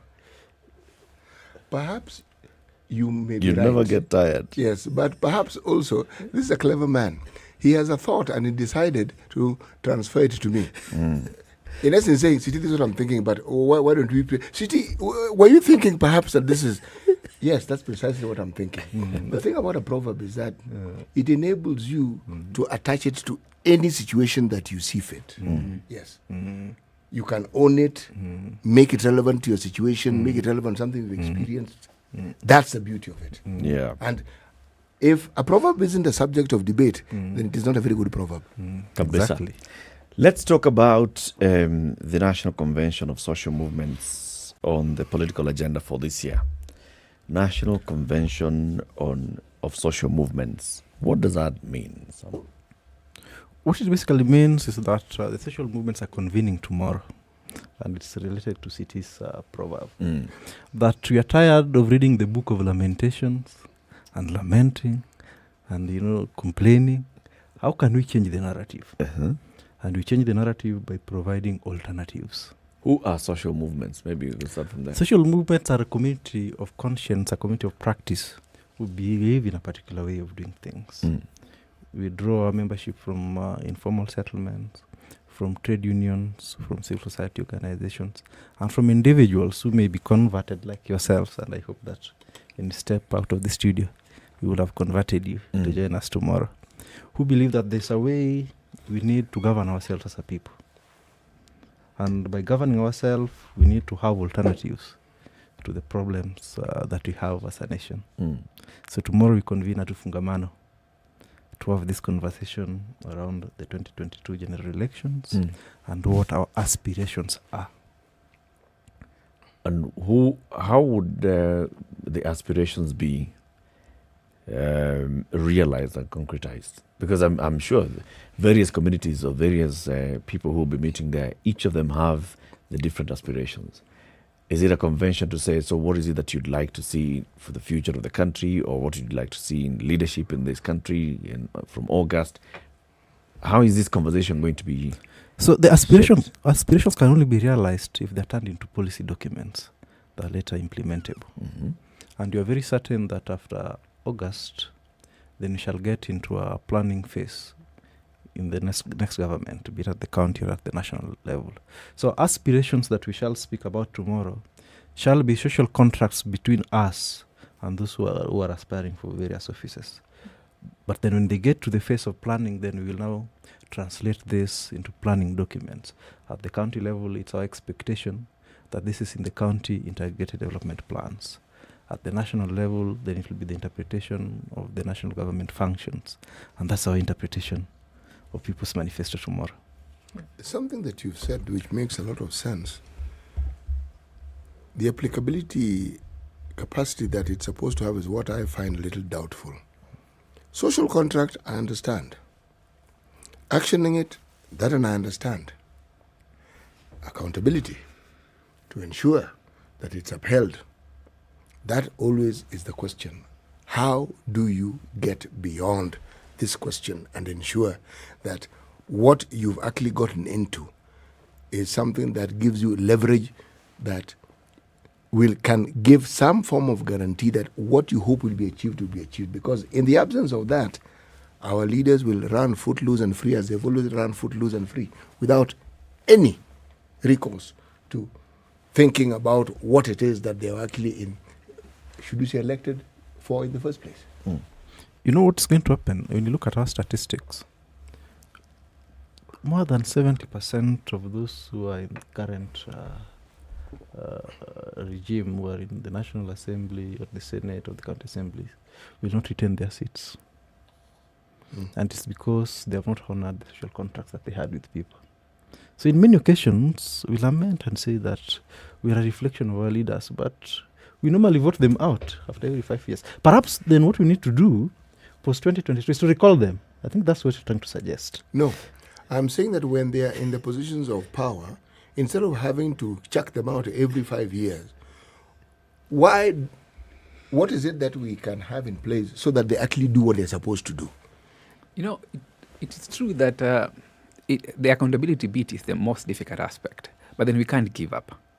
And that's why after every 5 years, when we come to the electing of persons into office, then we begin asking the question whether they have honored the promises that they agreed to. And so the more vigilant that the citizens are out there in terms of putting down and saying this is exactly what we want, then it is easier for you to be able to measure people against what exactly then you proposed. If we are vibrant enough and confident to be able to kick people out because they did not then perform as we expected, then it begins to infuse accountability within leadership. The voices of people then begin to matter. Representation, and you remember, not aggression without representation, and where it drove 1776. But then I think we, for a long period of time, we have got to a point where like we want to throw in the towel. But then our 2010 constitution in terms of participation and accountability, it sets that particular framework. But then how we action that, are we able to recall people? If they do not then perform within what we expected, I think that is the route that we should be going to. But then now we have a particular chance to put out there what exactly then we require, so that then we have a benchmark to be able to weigh. And if we're going to put down what we want, what will you do? What will we do to ensure that these are things that whatever you've put in place have the ability or the intrinsic capacity to actually be measured and determined? Meaning, let me say what I'm saying. What I'm saying is, a lot of the time when you talk about projects, is the leaders telling you what they're going to do for you. I would rather inverse it and say, are they going and ask the people what the people would like to have done? So when you know that, then you can say, okay, within the first year, I've got 5 years, itemize the things that you're going to do. So when you talk about accountability, it isn't difficult. You actually know, but this is what you're supposed to do. This is the money that you got. Where are we with this? It becomes easier. But when it's amorphous, I'm going to help healthcare. I'm going to help with education. So perhaps that's where the conversation then begins, that the people then come up with their own... They ought to. Their own needs, their own manifesto. Is that what you're seeking to do tomorrow? Exactly, and in the manifesto we are arguing, and there are conceptual arguments. You're asking that if you talk about the National Hospital Insurance Fund, you are proposing a tax-based model. I come from an informal settlement with intermittent income. How will I sustain a monthly contribution? So the People's Manifesto is people telling the leaders what to do. And the measurement should not be in the context of quantity. It's also the quality of the services that are provided. So that then communities will be arguing that if we talk about housing, it's not the number of houses you've built, but the ability of the most vulnerable to be able to access right to housing. Okay. When we talk about people-centered governance, it is not something that happens when you wake up in the morning, obviously. These are processes that must be clearly followed. And it must be something that is habitual in nature as well, that the people are used to calling the shots, essentially, that the people are used to being participatory in the process. We just had a conversation earlier this morning about folks in Kericho who've decided that they are putting money behind one of their aspirants, and they're saying, look, this is whom we want. So you can see, as that process has begun, if peradventure this individual then gets the position, he's beholden to these people, essentially, to do what it is that they require. They've already set their needs in place. So now here we are with a population generally, for the most part, who's being fed, like CTS said, who's being fed what the leaders are saying. We are going to do this, we are going to do this, we are going to do this. Now we are telling them, you now must be the ones who are calling the shots. But they're not used to this. How then are we going to say, between now and the time you will go to the ballot, that it must be people-centered governance? How are we going to say that you've been involved in the process enough to start calling the shots? Thank you, Undu. I think, and that's actually where it begins, that people must be able to have the confidence, people must be prepared to be able to voice out and to participate. And so that is where this particular conversation has actually begun, that the communities out there have been empowered to be able to come and speak about what exactly becomes your issues, to come up with manifestos. The conversation happening tomorrow has looked at people in the informal settlement who have been neglected for a long period of time. It has looked at people living with disability. It has looked at people, at refugees, people who have been marginalized over a period of time. And so how then do you even give them the confidence to be able to speak about what their issues are? And so put those particular issues down so that it's easy then to present these particular issues. Though this is the beginning where you bring people together and you share that particular common document, moving forward, then the different actors within the civil organizations also begin to speak about what exactly becomes their issues. We're in that particular period where we need to come up with the CIDPs, the County Integrated Development Plans. And so even as county governments begin to have this particular discussion, is that have community been sensitized about to come up with what their needs are? So that as and when governments go out to the people to look at what are the issues, they already can be able to identify these are our issues and this is how we want them to be addressed in terms of the quantity, but also in terms of the quality. And the question you have asked is about culture, that we've been used to a particular way of life where the leaders come and tell us. Sure. But culture is also dynamic. It can be changed through conversations. And I did speak earlier about developing a constituency that has got a particular conscience. Sure. I hear you on that. But are we saying that this election is targeted this election is targeted for this change, because we can talk about it in the ideal situation and say this is the way it ought to be, which I agree with 100%. But if we're going to be realistic in terms of changing culture, this is something that takes time. So if I were to say that over the next few years, whether now you're holding people bound by a social contract or bound by a performance contract, they get to realize over time that, okay, I'm not just going to be able to come and do what I want here. That they will realize that there are people who I'm responsible for, that I'm accountable to get something done. But to say that people are going to be involved in the process so much so that they're putting people in leadership in August, in the next 4 months, that they realize that they are now part of the process. I see this as something that may happen in the coming period. No, it's already happening. Mm-hmm. If it was happening yesterday in Kericho, we are lamenting about direct tickets. But this is somebody who's been campaigning for the last 20 years. But I think what we're having is that the conversation is beginning, and this is not going to be an end. And so we do not want to take it as an event. And so within the next 5 years, then the conversation will be, where are we towards the implementation of these particular issues? Exactly. That communities will be asking their elected representatives, where exactly are we in terms of these particular issues that we require in this particular ward? Where are we? How are we moving forward? So that every particular year when we're having the annual development plans, then the question is what has gone to the annual development plan, whether it's part of what we actually went out and put down, identified as our issue. Yes. And so I agree that we may not get to a point where we hold people responsible at a go, but then this particular conversation need to be sustained. Absolutely. If that is going to happen. And I think this is the beginning of the conversations. And therefore, every particular year, then vulnerable communities that have been excluded in planning processes are simply going to be asking themselves, where are we? Let us do stock taking. Let us see whether the pressure that we have given towards the persons who are governing has been enough, or do we have to employ other tactics for the same? It may actually be argued that it's not the beginning of the conversation. The conversations always take place. It may be the structure of the conversations, that the conversations are happening in a structured manner, in such a way that someone can actually just open a page and know this is what the people want, or know that this is how to engage with the community.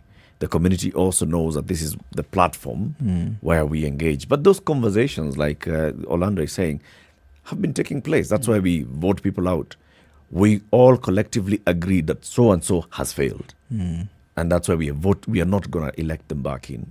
We collectively think that so-and-so is a better option. That's why we elect them. But now, after electing them, the platforms for accountability are what is missing, which brings me to the question, is this going to create a platform for that accountability? See, it does, because as Jamina has put it, is that every year we do the annual development plans. We have the county budget review outlook papers, the county fiscal strategy papers that we look at as communities and engage with. How do we then come back and evaluate as community that, we did make these proposals, they were in these planning documents, resources were allocated, and this is how the resources have been used. So that then we start engaging also with the independent offices. How are communities engaging with the Office of the Auditor General? How are they? So Orlando, how are we creating those structures? Because now, once we come up with a manifesto, and we go back to the communities, there's a manifesto, there's a social contract that the citizens are signing with their leaders. Do you need a platform that engages with the two stakeholders, the voter and the leader? Yes. And I did put it earlier that, we'll develop the CIDPs, right? And there will be public participation meetings.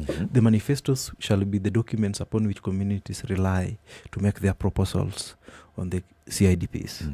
Then after that, then they will go to the annual development plans, where now they start breaking the manifesto and the CIDP into an annual development document, which resources is allocated through.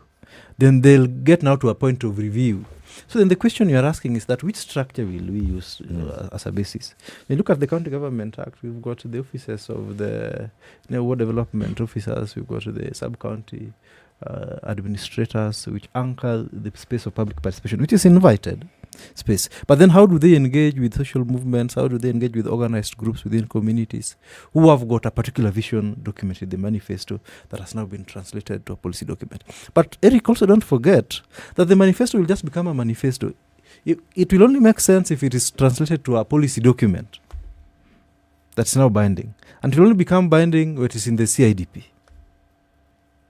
That's all okay. But I'm thinking the individual community members, how do they engage so that then they can collectively go to the ward rep and say, or not the ward rep, but the ward admin, and say, this is what we expect of the executive. Exactly. Or go to their ward rep and say, this is what we expect of our legislature. What is it that's going to bring the people together? Is it a WhatsApp group, a Telegram group? What? I think as Ham is putting it, that within the ward level we have the invited spaces, the conversation where they have about developments at the ward level, and therefore communities are being organized at the community level so that they can be able to participate in those particular spaces. The spaces have existed for a long period of time, but then the question has been, how do communities then engage in these particular spaces? And therefore it's building capacity of communities to be able to voice what exactly their issues are. That public participation for budget making process, as you alluded to, is not people to come and say, this is what we are planning to do for you. But then community can be able to say, this is exactly what we want. So if then communities are empowered to be able to take positions in terms of what they want, then we are moving towards aspects of accountability. And then ward representatives at the communities will not then be saying, this is what we proposed. But then was this actually our priority? And so looking at the manifesto being launched tomorrow, is that then it looks at all those particular areas and specific. This is actually what we want in this particular area, and this is what we want in this particular area. And so it becomes a platform of holding the representatives then accountable within these particular invited spaces, but also creating spaces and saying that we would want to create a space in this particular community where we bring the elected representative to ask questions, where are we making progress in terms of this? And so those two, both the invited and the created of spaces, then becomes to be platforms for accountability. Okay. Let's continue the conversation after a quick break. 28 minutes to 8. This is the Situation Room. With us this morning is City Muga, our guests. City Muga, Jamin Kuswania from the International Rescue Committee, and Samuel Orlando from Pamoja Trust. We are talking about promoting a people-centered governance, People Manifesto. Tomorrow, the National Convention of Social Movements on the 2022 political agenda takes place at Fungamano. And then what we expect to get out of this is a People's Manifesto and some structures on how citizens can then engage into the election and post-election. 27 minutes to 8.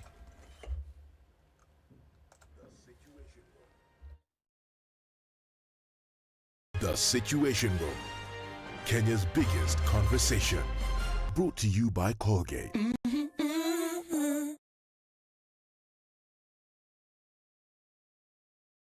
You know, when you see someone being jailed, a governor or two or someone who stole, then people will fear. Because our problem is not the borrowing, it's the stealing. We've become actually a nation of thieves.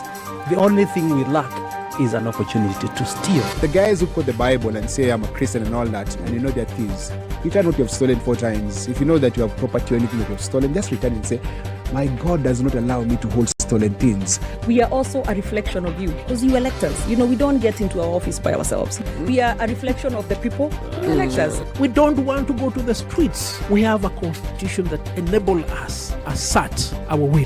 When the legislators are now being taken as hostage by the executive for whatever reason, we are now bound by what they want us to do. This is just outside the realms of reality. We have impunity written into the DNA of our political class. How old were you when you learned that Jeshi La Umoja is Jeshi La Umoja? I can't say it very well. No, I'm to Jeshi La Umoja. And everyone knows.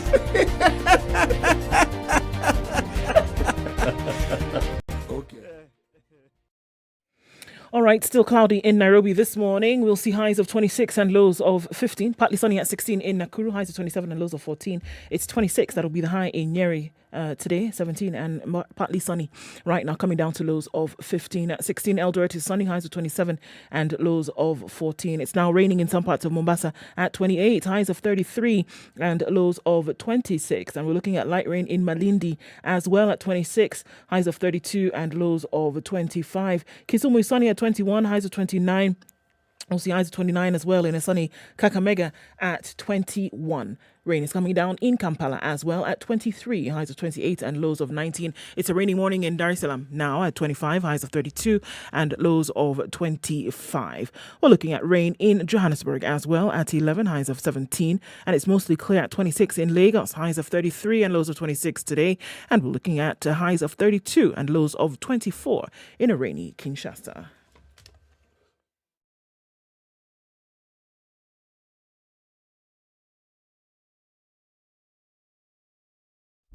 Classic soul, R&B, smooth jazz, neo soul, and nostalgic ballads. Make some noise. Yeah. You're listening to Spice FM. It's building up on Mombasa Road this morning, and we're looking at that in and outbound traffic, especially around that Timaradaima stretch. It's going to take up some time. Also looking at a spillover to North Airport Road going out towards Outer Ring this morning. So that will be really heavy. The Eastern Bypass started out really early as well. An option for you to get out of the city, but that has clogged up. Folks then joining the back route to go towards Outer Ring. Speaking of which, let's look at the Thika Superhighway. What's happening there? Quite a lot of traffic started really early this morning going past that Outer Ring junction. So even as traffic comes off the Eastern Bypass towards the Thika Superhighway, we're going to get stuck there, guys. You might want to think about that before you embark. All right. Kiambu Road also going way past Pipeline today. That's really slow. Coming off Langata Road, you should be all right. Waiaki Way starting to build up. We'll likely see some on Ring Road Westerns going out then towards Wangari Maathai Way. Keep an eye on things. Let's talk on SpiceFM KE on Twitter. Text 40127.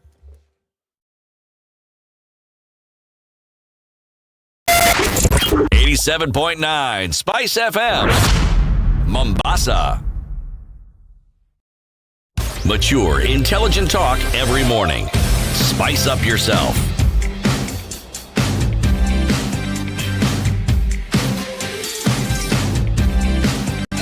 Mornings done right. 94.4 Spice FM. Okay, Nairobi. the conversation continues at 23 minutes to 8.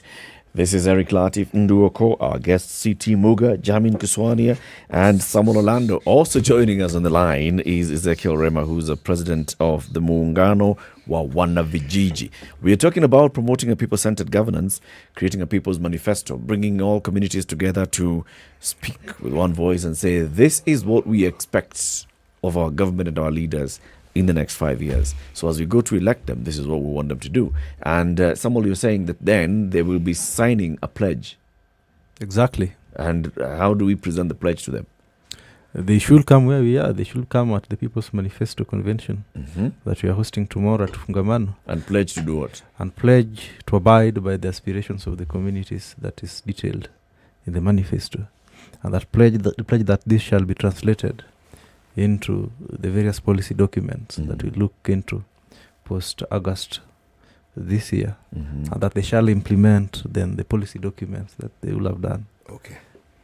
You know, up to that point, I actually get it. Meeting, talk, agree, document, ratify, good.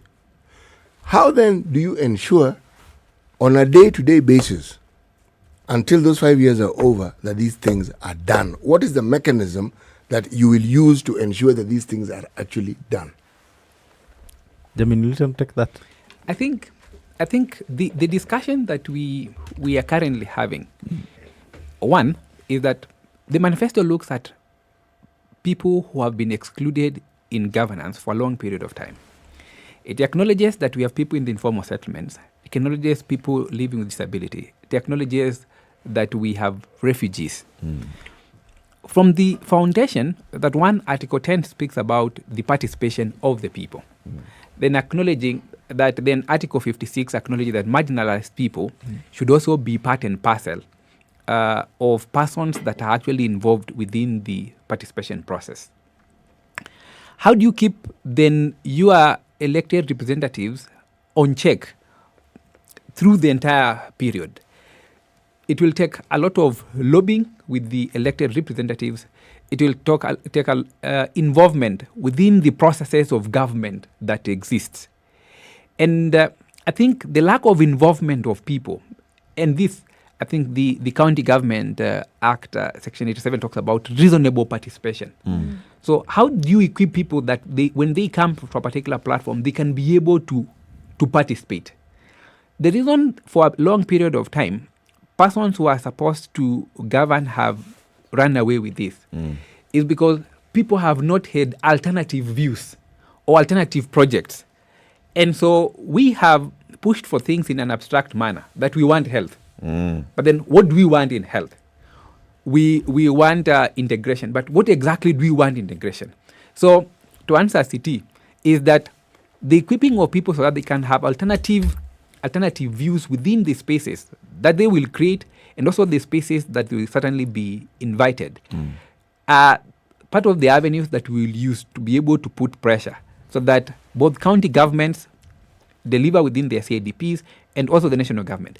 The most important part in this particular journey is having these particular issues find their way within the CIDP, because then the annual development plans are actually based on what exactly was in the CIDP. And so if we are able to push to have these particular issues in the CIDP, then we are certain that we have an entry towards ensuring that for the next 5 years, the things that will actually be in the annual development plans are actually part of what was in the CIDPs.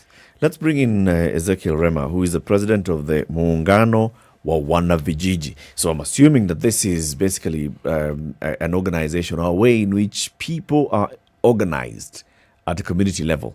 Is that so, Ezekiel? Good morning.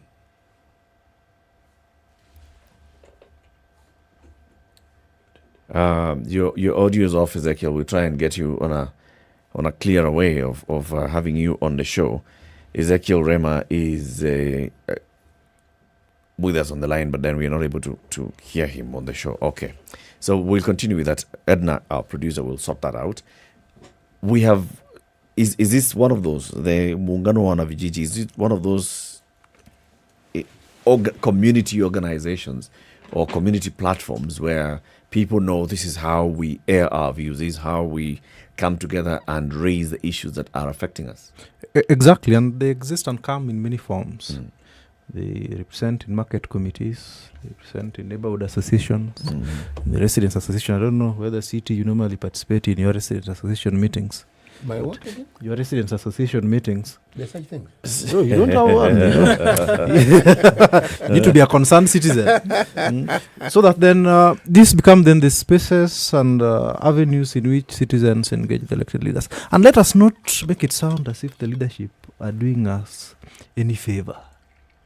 They may choose to come tomorrow, or they may not choose to come tomorrow at the People's Convention.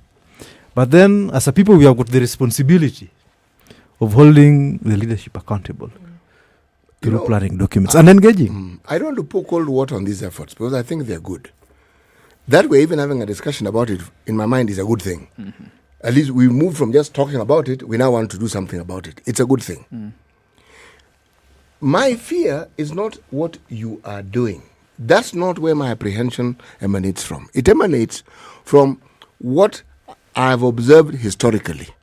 Individuals who, at the very onset, appear to be the sort of people who ought to be elected into the positions that they are in. And then something happens when they get there. A year or so, they may even appear like they're towing the line and they're doing what they're supposed to do. Now, the check and balance is supposed to ensure that they stay along that path.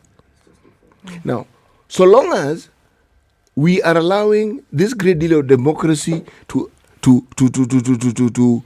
permeate this process, you are giving an escape clause to these leaders. I would like to understand how they will know with certainty that you deviate at your own peril. No, with certainty. So that it's not a matter of discussion. You know very well that, okay, you don't do this. You'll be told, and sooner rather than later, you're going to have a problem on your hands. Why am I saying this? The issue of trust when it comes to political leaders is not something that I'm going to leave to the graces of what you may call good faith. No. It has to be ironclad so that we know. And they also know that if they don't abide by, these are the consequences. Within the informal settlements, where a big percentage where the Mungano and Wanavijiji comes from, is that the conversations at the community, especially targeting ward admins, has been we are going to elect people into office based on these particular issues that we actually want. One of the reasons that some is saying that leaders have a choice to attend the Manifesto launch or not to attend the Manifesto launch is because at the community level, the Mungano and Wanavijiji are simply saying, we want to elect someone who identifies with our issues. And the reason is that when someone is actually elected, they actually know it's from this particular background that actually got this particular office.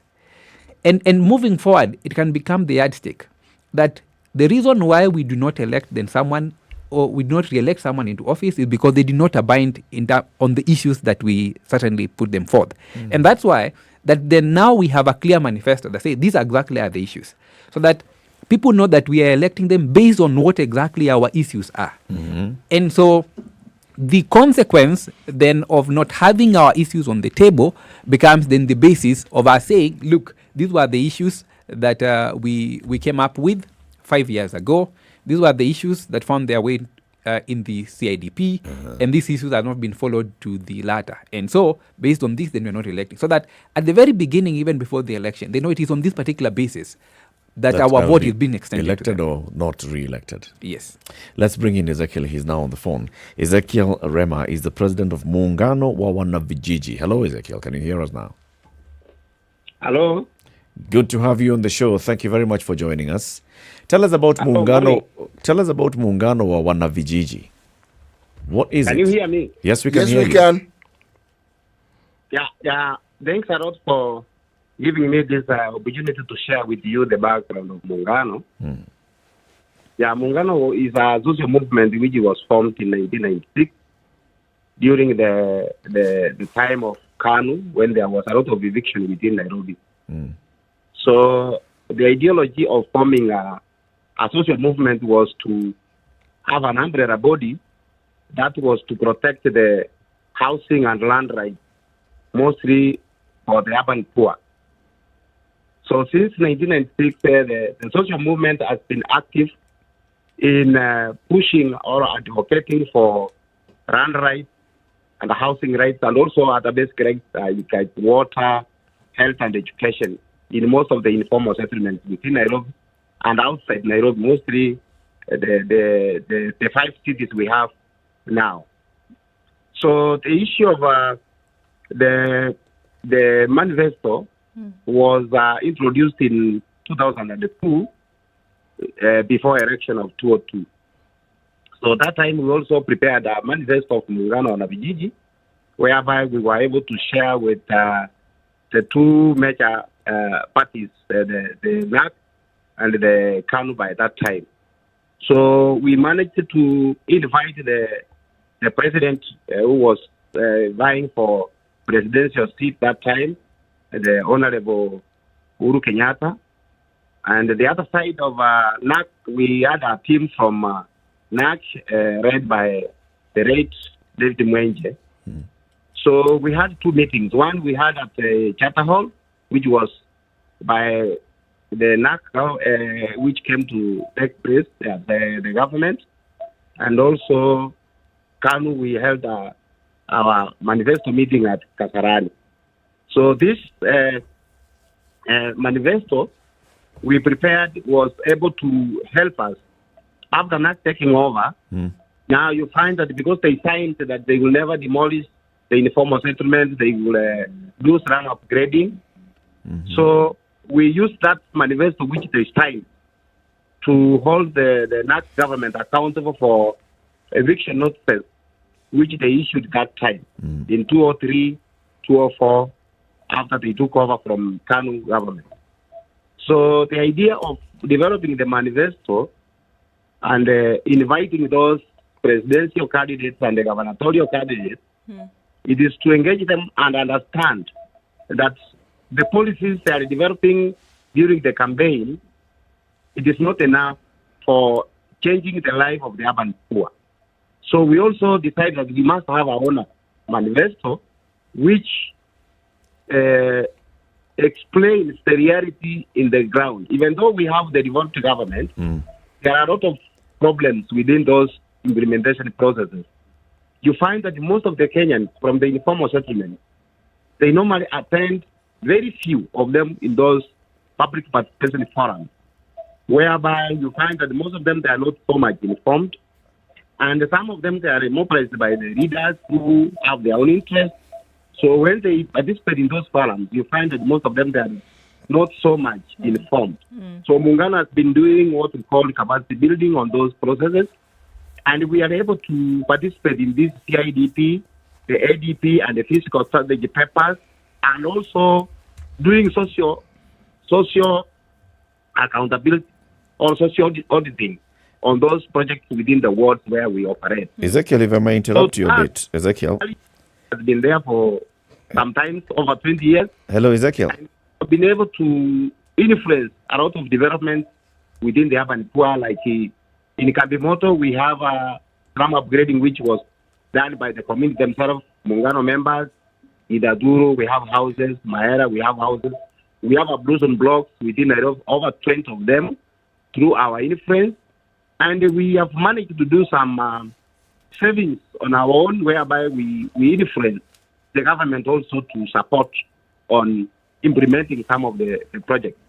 So, in general, the tomorrow convention of Mungano, we are inviting the gubernatorial candidates and the presidential candidates to come and share the manifesto we have developed, so that they can understand what is our need. Even though they have their manifesto, we will see how they will adopt our manifesto. And after that, we know they are going to develop the CIDP as from August of direction. But the big question here, Ezekiel, and it is going to take for 5 years. So he's not able to we hear are us. ready to prepare our people, and we have been preparing our people through the support of civil society organizations. Ezekiel, can you hear us? Akijami and many of them. Asante. Ezekiel, can you hear us? Yes? Can you hear us? Your voice is very low. I am not getting you clearly. Okay, that's an issue again with the line. But then, just from what he's saying, the Mungano and Wanavijiji has been there for many years. They have come up with a manifesto already. Do you know the process with which they came up with this manifesto? How was it? Was it the Vijijis having meetings, coming together, coming up with a manifesto? Bear in mind that he has already said that civic participation is not so strong in these areas. That you find whenever you have meetings and people are coming to meet, it's only those that have been mobilized by the political leaders who also have their own interests that that come together. So how have they developed this particular manifesto? Conversations were actually happening at the community level for the last 2 months. And the conversations at the community level were actually bringing together everybody. And for this realization, that for the longest time possible, we have had people who have been excluded from the participation process. And so what the Mungano and Wanavijiji was certainly doing is trying to identify bringing on board as many people as possible, people living with disability, refugee networks, and all that, so that they can be able to voice out in terms of what exactly are the issues. So that when you look at the manifesto, it's actually, for instance, specific. It will say this is what the refugees would want to be able to be addressed in this particular manifesto. So yes, we have a conversation going out at the village, not villages. No, it's Mungano and Vijiji's villages. But at the informal settlements, where they are trying to get what exactly are the issues of people.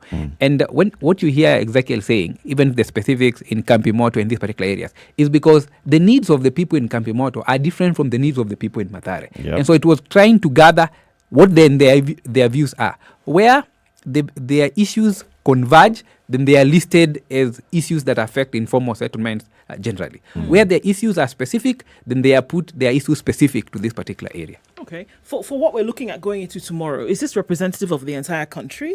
Or are we looking at Nairobi as a spectrum through which now this is looked at? And how then is the rest of the country represented in this? Because I think we all know that Nairobi is but a minority in terms of numbers. Representing the rest of the country might be difficult with just Nairobi as an option. So I know we'll have representation of community leaders from Kisumu, from Eldoret, from Nakuru, and from Mombasa, who shall be joining the Nairobi community in speaking about these issues. And this is important because you look at the country now, we are developing at the county headquarters, and it will be important for Kisumu to influence the region. It will be important for Nakuru and Eldoret to influence the region, and it will be important for Mombasa to influence the region that they come from, so that then Nairobi become a place of practice. That then we learn from, and as a basis in which other communities in other regions can learn from, based on what Mungano has done. And then going forward, I think we still have to go back to that point. So leaders, some of them will come, some of them may not come. And then we have communities coming up with their own manifesto. This is our need. Must it be that the leader who signs is who the community is going to consider for leadership? Or can we say that these are our needs, and whatever happens going forward, when you get into office, when the CIDPs are being developed, we shall come to the CIDP meetings with this manifesto. When the budget making process is happening every year and the ADPs are happening, we shall come to those meetings with this manifesto. Or what happens after August 9th? The aspiration is that the leaders that identify with this particular manifesto are simply identifying that, yes, we acknowledge that these are the problems. And so for the longest time possible is that the leaders have not identified with the problem of the people. And so what they will prescribe and what exactly is what ails a particular community are actually different. And so expectations are that the leaders that identify and acknowledge that these exactly are the issues that affect the community are the leaders that will be voted into office. However, we are also certain that they may not be elected into office. And so the conversation in terms of how then do we find these particular issues in the CIDP, how do we find them in the annual development plan, becomes an ongoing process that we are then going to be engaged into, irrespective of who then takes office, whether at the ward level, at the county level, or even at the national level. Then we keep the discussions in terms of what exactly our issues are moving forward. Eric, community delegations shall visit the campaign secretariats immediately after tomorrow. Okay. And we'll present this document to them. Okay. I've got to point out to you that, these candidates are going to be bombarded with very many documents to sign as social contracts. Yes. We were hosting a group last week which was talking about the same thing. You shall sign a pledge to be accountable and transparent as a leader. Here's another one. You shall sign a pledge to acknowledge that these are the needs of the community. Somebody else will come with, you shall sign a pledge to uphold peace in the campaign period. There are currently meetings going on at the ward level whereby aspirants are asked to come and sit down and tell us what exactly is your plan. And then thereafter, they're also being asked to sign something stating that this is what they have said. I don't know that they can even keep up with what they've signed or what they're going to sign in the next coming weeks. How can we ensure then that accountability moving forward? And that's why we acknowledge that we are going to be vigilant moving forward, that we're not going to give manifestos what exactly our issues, then we'll sit down and wait for 5 years, then we see what is the check, what has certainly happened. And that this particular conversation in terms of any planning, any budget that is certainly happening, then the communities are actually voicing out, repeating what exactly their issues are, so that they can be able to find we can be able to find these particular issues actually on the table. And so, yes, there'll be many issues, there'll be many social contracts that citizens want to sign with their elected leaders. But then how vigilant we become within the next 5 years is actually what will determine whether we realize the aspirations of the community or we do not realize the aspirations. Well said and well put. Jamin Kuswania is the Rebuild Advocacy Manager at International Rescue Committee. He has been here with us alongside Samuel Orlando, the Executive Director of Pamoja Trust. And joining us on the line is Ezekiel Rema, who is the President of the Mungano or Wanavijiji. Tomorrow, this meeting that takes place at Fungamano. on the National Convention of Social Movements on this 2022 political agenda is an important one at community level. And it's an important one when you talk about citizen participation and citizens holding their leaders accountable before and after the election. Thank you, gentlemen, for joining us. Thank you, Latiff. Thank you, SpiceFM. Keep it here for more conversations. In the next hour, we talk about political party primaries. Negotiated democracy is what they've become now. That's what we'll be discussing. Good morning, 8 a.m.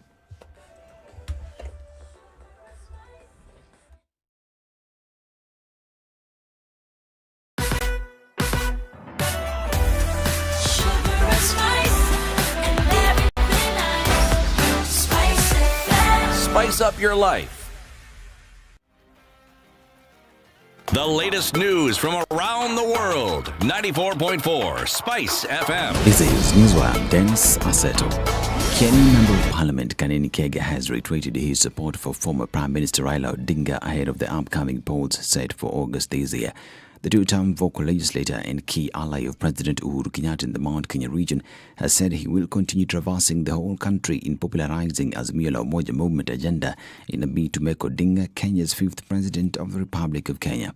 The Budget and Appropriations Committee chairperson has been part of politicians dubbed as the Sky Team, which comprises of a few governors and MPs crisscrossing several parts of the country to attend campaign rallies and selling the Manifesto of Orange Democratic Movement leader. Now, Nairobi gubernatorial aspirant Tim Wanyonyi has dismissed reports doing rounds on social media that he is being considered for deputy governor position in the Nairobi gubernatorial race. Speaking at his campaign secretariat in Nairobi, Wanyonyi dismissed rumors that he had accepted to be a deputy to ex-Nairobi deputy governor Polycarp Igathe. The Westlands MP affirmed his bid for Nairobi governor, saying he is busy looking for a suitable running mate and leaving no room for him to be considered for the same position. And Siaya gubernatorial aspirant accuses ODM election board of lack of transparency. Mixed signals from the Orange Democratic Movement's National Elections Board is causing anxiety among aspirants seeking to fly the party flag during the next general elections. Siaya gubernatorial aspirant George Mugoye has said. Mbeya, who was addressing a public rally in Siaya town, lamented that the board lacked transparency in its dealings with aspirants and has totally refused to be open to them over the system that will be used during the nominations despite calls to do so. And 2 children died on the spot while several other passengers sustained serious injuries after the 14-seater matatu they were travelling in rammed into a trailer. The accident occurred along the Nairobi-Mombasa highway at Vista near Manzoni area in Athi River. According to Machakos County Police Boss Isa Mahmood, the driver of the Mombasa-bound matatu lost control of the vehicle due to overspeeding, tossing it into the rear of the lorry. The injured were rushed to Machakos Level 5 Hospital in Machakos town. DCI detectives in Kapsaret, Uasin Gishu County have arrested 2 suspects behind the spate of robberies, defilement and rape cases in the county. Kelvin Kipkemboi and Enoch Kirwa were arrested in a raid conducted by the Uasin Gishu-based detectives. The 2, who were positively identified by the victims, will be arraigned in court. The Teachers Service Commission officials in Makueni County have initiated investigations into an incident where a school principal allegedly raped an 18-year-old student 2 weeks ago. Makueni County TSC Director Alex Cheriot said that he got wind of the incident and his officers started investigations with the view of taking disciplinary action against the principal if found guilty. Cheriot termed the incident as unfortunate from an officer who is supposed to take care of students who have been under his custody. And Muslims in Mombasa thronged the famous Okoh ground to perform a special prayer for the rains as the country continues to experience prolonged drought and water crisis. The Islamic traditional prayers referred to as Salat al-Istisqa are performed to seek God's intercession during drought and times when rains failed, resulting in severe crises to all living things. Sheikh Juma Omar led the faithful in the prayers, where the faithful invoked God for rains and ending the drought that has ravaged the country, causing untold sufferings, death of animals and crop failure. This is Newswire. I'm Dennis Aseto. Good morning.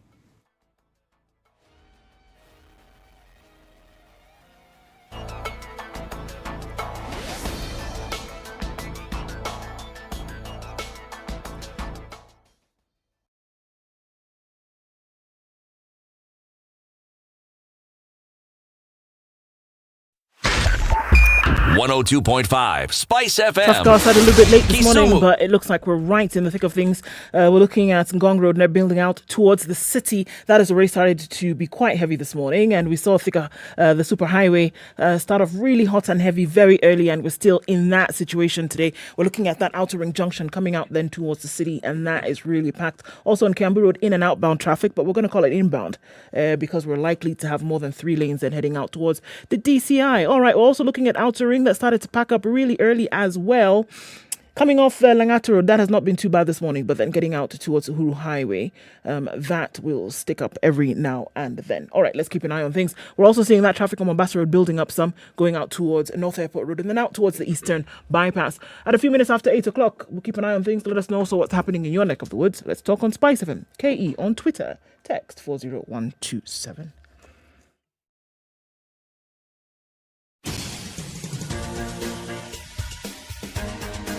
This is The Situation Room, the home of hard-hitting political commentary and penetrating insights about the state of the nation. This is a talk radio experience like no other. The Situation Room, a place for hard truths, debates, and elevated conversations. The Situation Room, witty, political, engaging, deep, controversial. In the room, we have C.T. Muga, researcher, academic, seasoned political observer, a fountain of wisdom in these politically uncertain times. Ndu Okoh, Nigerian by birth, Kenyan by choice, communications expert, Pan-Africanist, a truth seeker and believer in people power, and Eric Latiff, agent provocateur, the man in the chair, seasoned journalist, news hound, a man who believes in punching up, not down. This is the Situation Room. 6 minutes after the 8. Only This way is to Kenya's start your biggest day. conversation. It is the Situation Room. Welcome to the third hour of the show this morning, the 11th day of March, 2022. We are live now on KTN Home. We are also live on SpiceFM and live on YouTube and Facebook. The conversations taking place from Nairobi, the Standard Group Center, to the world. Before we introduce our guests in the next topic, which is about political party primaries or nominations, let's hear the day's proverb from C.T. Muga. Yes, today's proverb is from Liberia. It's a simple, straightforward proverb. The elephant never gets tired of carrying its tasks. The elephant never gets tired of carrying its tasks. This is a proverb that was written by human beings, clearly. They observed and they saw, would never see the elephant, sitting down. Yes. Can somebody take these tasks from me? Yes. Or even just going by the watering hole and just putting the tasks down for a bit. Yes. Take a breather. Yeah, take a breather. Nothing. Goes with the tasks wherever it goes. Patrick Ogayason says, the proverb is Luo Buana. Now, T-U-G-G. Is that tag or tug? Is that English? Tuglej Kidhieri won. T-U-N-G is tung. Tung. Yes. And it means? Horn. Horn. And the elephant is? Liech. Liech. And won? We need to ask that gentleman what exactly he's talking about. Tung Liech Kidhieri. Githeri? Hey, brother. Kidhieri. Tung Liech Kidhieri won. Where on earth is it? Patrick Agayoson. You know something? This is the beauty of proverbs. Yes. People will identify with it from whichever community. Now, you will not hear a proverb including wild animals like elephants coming from the West, as in Europe and whatever. You will not. The Americas. Because they don't have elephants. If you go to India, you'll get similar proverbs. Yeah. In the same way, we do not have proverbs about snow or winter, because we don't have winter here. And kangaroos. Definitely no kangaroos. But we have ostriches. Yes. Yes. Okay. Let's talk about political party primaries. And joining us in the studio this morning is two people representing two political parties and election boards of those political parties. Umi Bashir is the vice chairperson of the National Elections Board of UDA. Fred Okango is the secretary of political affairs of KANU and is also in the National Elections Board. Umi and Fred, thank you very much for joining us. Karibu to the Situation Room. Thank you so much, Jeff.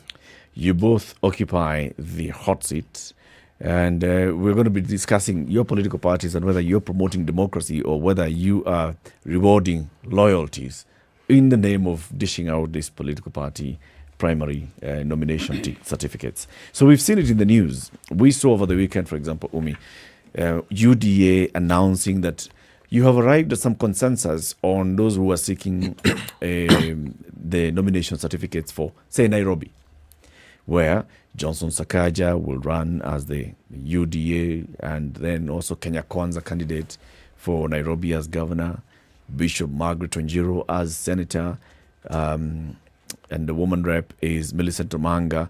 And this is after conversations that took place behind the back room. You're allowed to do so by law, but what makes you determine where you want to have conversations and where you want to subject people to a nomination exercise? Great. Thank you for having me. Eric, first of all, it's good to note that all political parties in Kenya and also globally are more or less like a members club, where the rules and regulations that guide the party or the club. For us, we are guided by our constitution, and of course, you have to be a member of our party to actually follow those rules. So we have Article 31 in our constitution, which guides us on how to go about our nominations. We have the universal suffrage, we have the electoral college, and we also have what we call the automatic nominations. We don't have indirect nominations.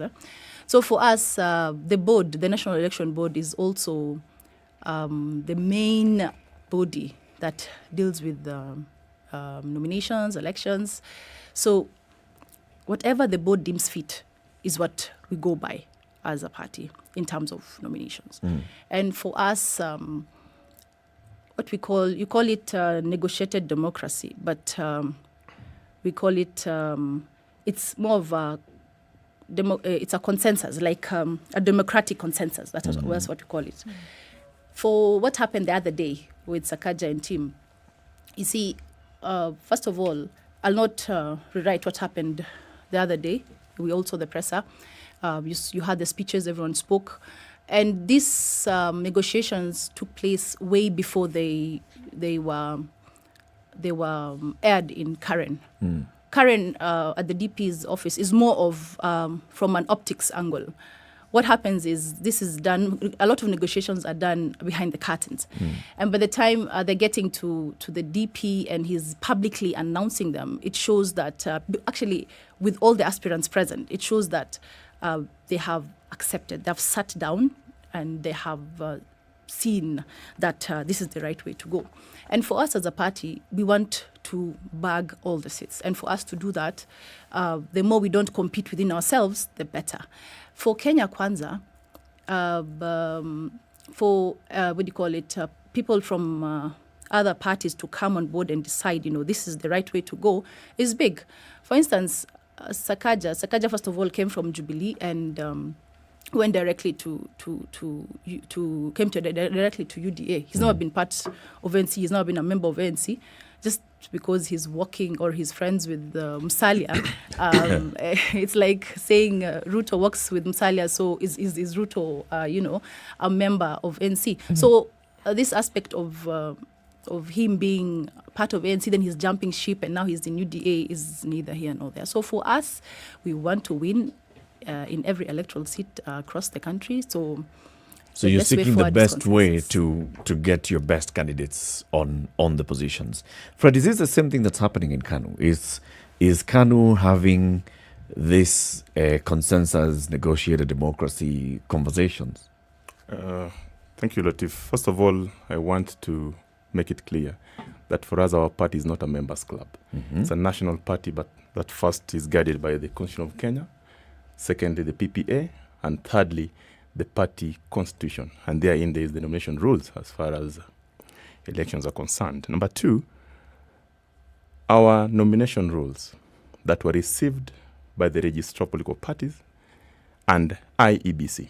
In Article 14 of those rules, says clearly that in the event that there are more than 2 aspirants going for the same position, then there are 3 methods of identifying a suitable and capable candidate. Number 1, we start by building consensus. Number 2, we take those aspirants through interviews or polling. Number 3, if those fail, then we shall subject them to a free, fair, and democratic nomination. If you look at the amended Act of the Political Parties Act, there are only 2 ways of subjecting these aspirants to a nomination. And one of them is direct nomination, where you do the election before the election. Number 2 is the indirect nomination, where the delegates who are members of the party shall participate in identifying that candidate. And for us, as we are sitting here today, our teams have been conducted consensus. But we have identified, I think, around 10, 11 areas that consensus and interviews have failed. And because we are a party that is governed by the philosophy of peace, love, and unity, we don't want to subject our candidates to that chaotic nomination process that we have witnessed before. So we shall proceed and allow them to participate in a free, fair, and democratic process of identifying them. That will start on 15th all the way to 18th. It is coming. So nobody has been given nomination Not at all. Not at all. In fact, we have only identified candidates through consensus.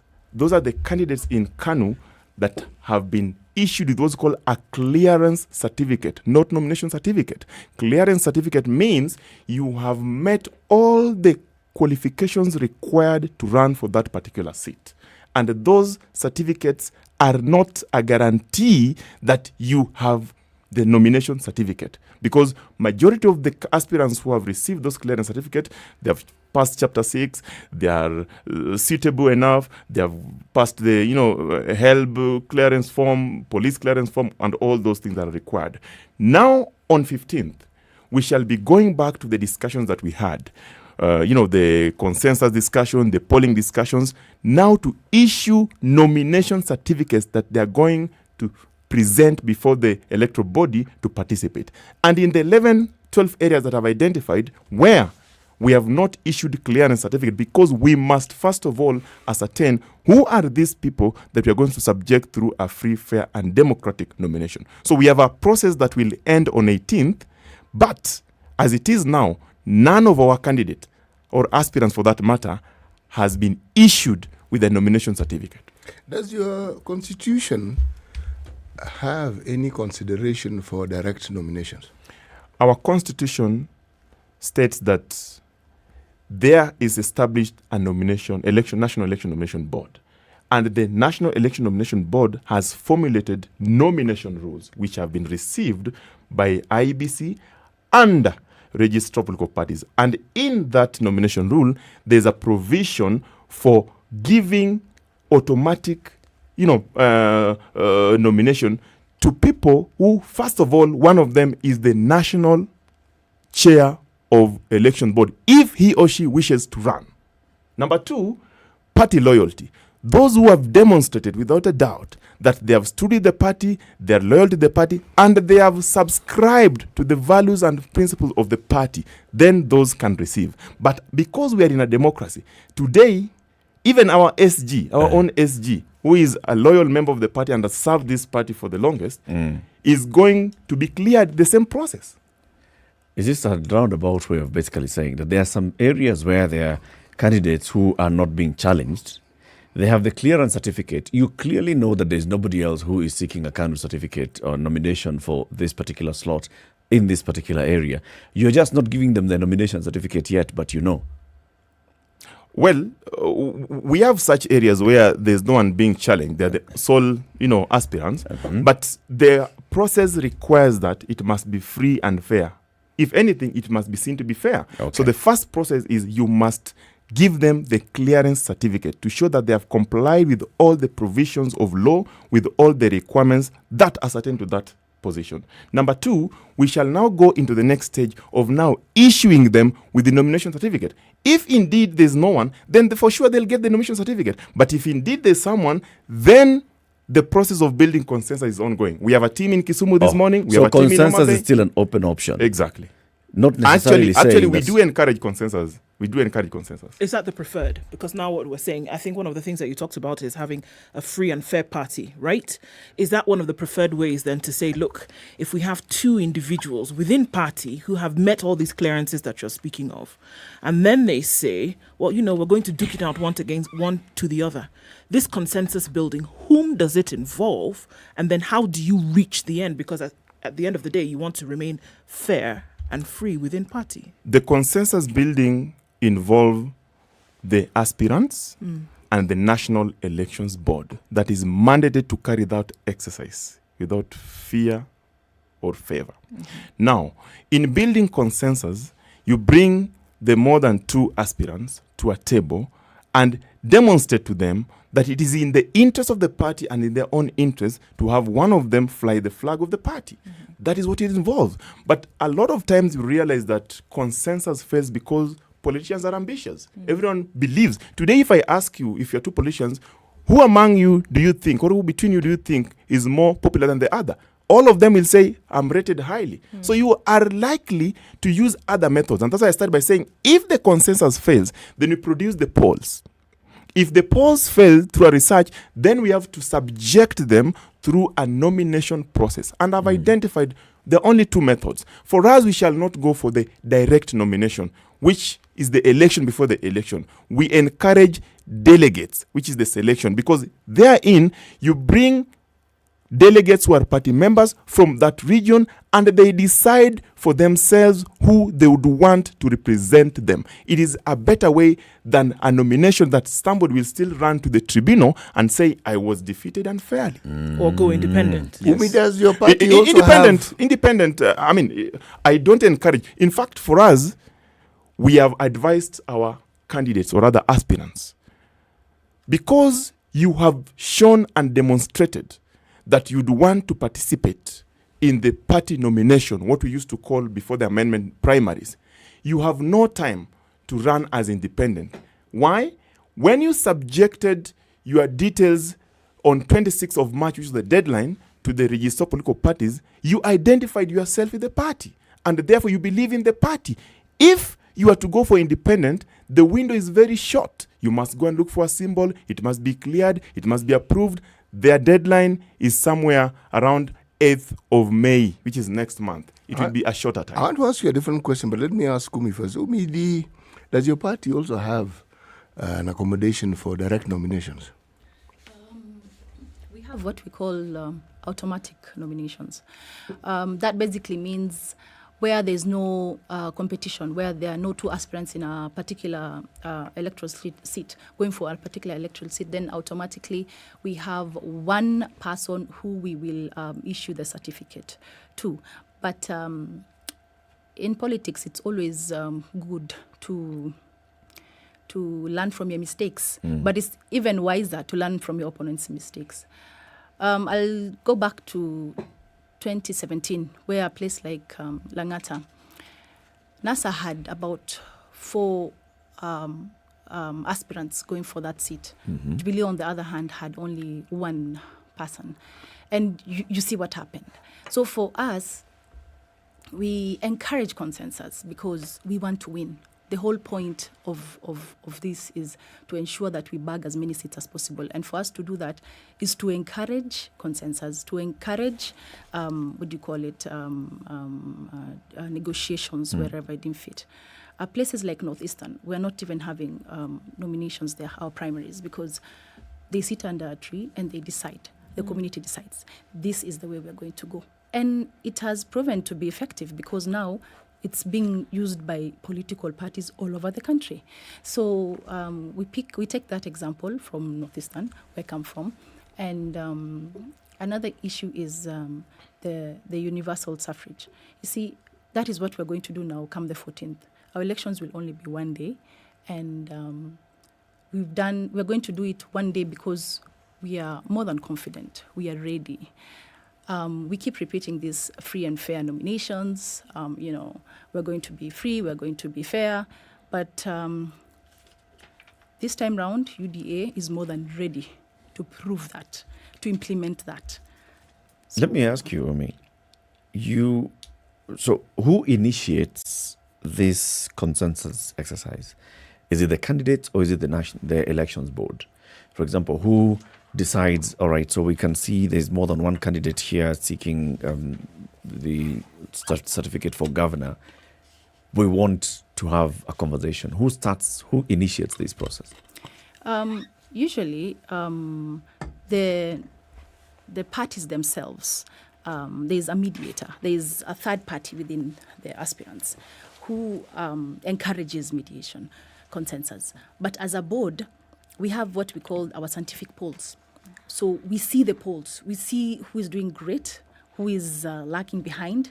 And as I said earlier, our intention is to win. So our constitution encourages that the board does whatever it deems fit to ensure that we back the seats. So we are actually currently almost done with our interviews. We have interviews where we call the aspirants. And if there are 3 or 4 more aspirants in a particular electoral seat, we call them, we interview them, and we see if we can, get to an agreement where the more, stronger party supports the other. And we don't coerce. There's no coercion. It's basically an encouragement. And once they agree is when now we move forward. They sign a consensus form and they go to to publicly to announce that we have actually decided to support so and so because we feel like for us to win, we have to be united. Political parties are institutions of democracy. But by their very existence and by the constitutions that guide the processes that they go through, are they really democratic? Because when you say consensus, you automatically remove universal suffrage, which you mentioned. Because you're not going to tell me the entire membership of your political party is involved in that consensus. Who is involved in that consensus? It's the candidates. Yes. And the party officials. Precisely. Mm-hmm. So, and it's a closed meeting. It's not as though the entire membership sits there listening to the discussions that they are going through so that they can know, okay, this is what they agreed. The discussion's held, then they're told this is what we've agreed on. But maybe that's democracy because the parties involved at this particular point, the competing parties, are sitting down and agreeing on how to move. Yes. The point I'm actually trying to make is that political parties are not necessarily democratic institutions. That's really what I'm trying to say. So I am often at a loss as to why the Kenyan politicians are at such pains to try and present institutions which in and of themselves don't even need to be democratic as democratic institutions. Why? City, you can also look at it from the other side. Politics is not a matter of democracy alone. Politics is about competition. And when you're competing, you produce your best. So the processes of arriving at your best so that you win this seat is what matters most today to political parties. Now, consensus as the first step of identifying the competitors has been encouraged. And it has been encouraged because it involves all the parties, or rather all the aspirants that are going to run. If that fails, there's another step. If that fails too, there's another step. The last step, what we would call the land of the last resort, would be subject these candidates or these aspirants to the ballot, let the registered party members decide who among them is the best, who among them is suitable and capable. And therefore, democracy is a process, it's not an event. So if you look at what political parties are doing today, because we're in competition, competition comes first, democracy comes second. Today, I can tell you, UDA, they would want to win this seat, as they're saying. KANU, they would want to win this seat, as we are saying. But that seat will only be won by one person. There will be only one senator of Nairobi, one senator of Homa Bay, one governor of each county. So what we need to do, and for us in KANU, we have made it deliberate, that we shall arrive at a candidate that is suitable, competent, and capable.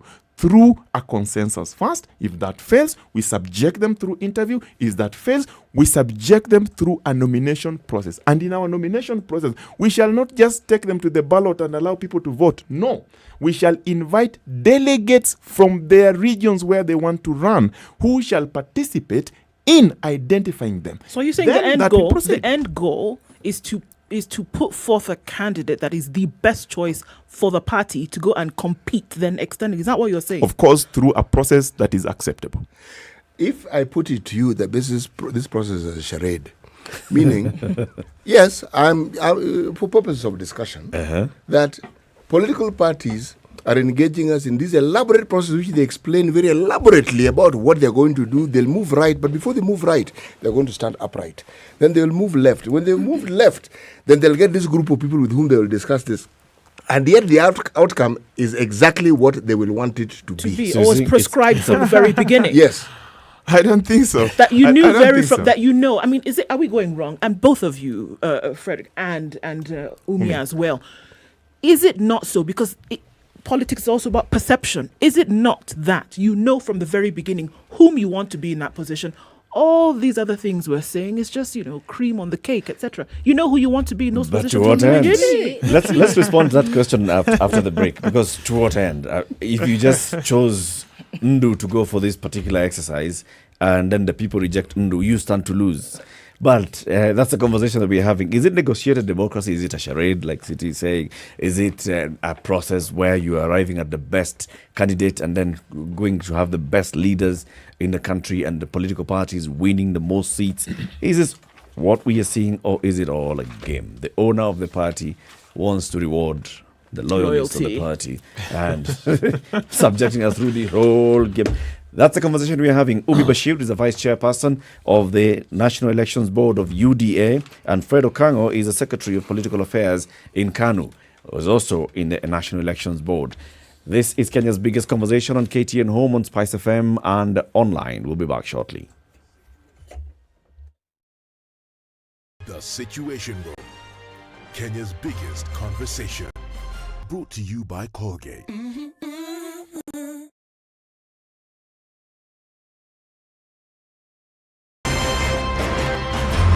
I like listening to you guys. You're the default radio station in my car in the morning. Even the children listen to you guys. I agree Parliament has failed this country. And I will say it again. We have not done what we should have done. We know in this country, the Kenya prison sector is one of the most underfunded sector. The way it is being done and the way we're calling it Huduma number them Semakweli is because all records will be there. You know, there are people who are now billionaires with no history as to how they got all these assets. Yes. Anything that the president does that is not in accord with the constitution is an illegal act. He shouldn't be doing it and should be sitting here and trying to sort of guise it up. I totally believe live transmission of results and allowing Kenyans to be able to view all these results. I believe that it will be impossible to steal elections. Cloudy conditions in Nairobi. The sun is peeking through those clouds. However, we'll see highs of 26 and lows of 15. At 18, it's cloudy in Nakuru, highs of 27 and lows of 14. 15 will be the low in Nyeri, where it's mostly cloudy at 18, going to highs of 26. And we'll see highs of 27 in Eldoret, where it is sunny at 19. Light rain continues in parts of Mombasa at 31, highs of 33 and lows of 26. We're also seeing 31 in Malindi. We'll see highs of 33 as well. It's sunny at 23 in Kisumu. 29 will be the high, and we'll see highs of 29 as well in Kagambi, which is currently at 23. Kampala raining at 24, highs of 28 and lows of 19, while Dar es Salaam is wet as well at 27, highs of 32 and lows of 24. Rain showers continue in Johannesburg at 11, going to highs of 17. Mostly clear now in Lagos at 26. The rains will be back, highs of 33, and we'll see highs of 32 in a rainy Kinshasa with lows of 24.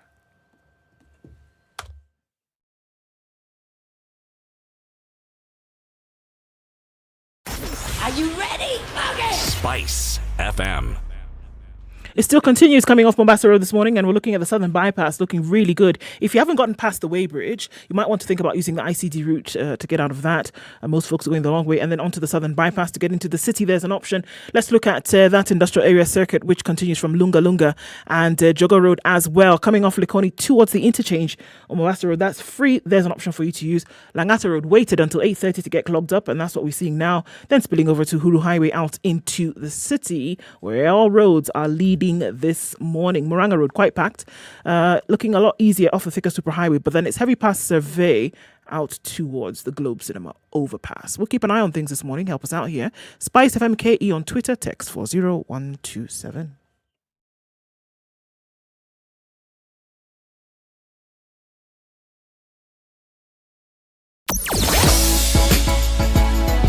Sugar and spice and everything nice. SpiceFM. Spice up your life. Mature, intelligent talk every morning. Spice up yourself.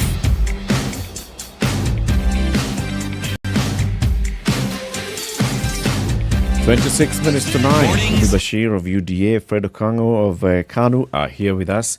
This is Kenya's biggest conversation. We are talking about political party primaries and the process that the political parties are using to get to a point of issuing nomination certificates for various seats. Now, we are hearing from both parties this morning that the issue of consensus is primary and it's important because, like you have said, you want to win. So you want to present the best and strongest candidate. Now, Ndu, ask that question that you had asked again.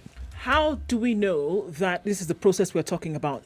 I mean, with the optics and perceptions, is it not that you already have somebody in mind, in line, and we're going through this consensus and negotiating process to make it look dressed and nice, but you already knew from the very beginning who you want to be in that position?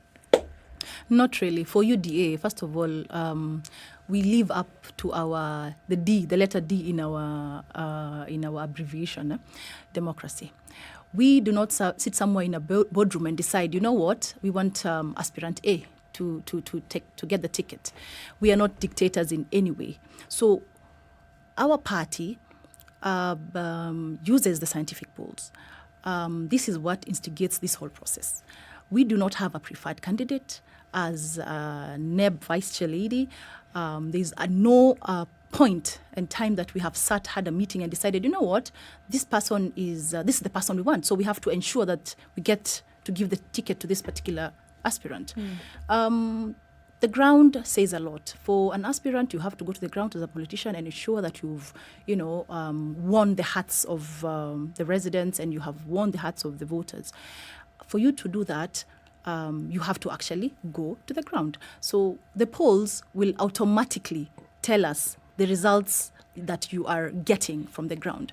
On the other hand, the results will also tell us that you're doing this basically you're very weak. So for us to front a candidate come the 9th of August, that is like you're digging your own grave. Why should we do that? Our intention is to win. So, but then, Umi, okay, there are areas where UDA knows that it's strong, that a candidate that gets the UDA certificate is likely to emerge the winner.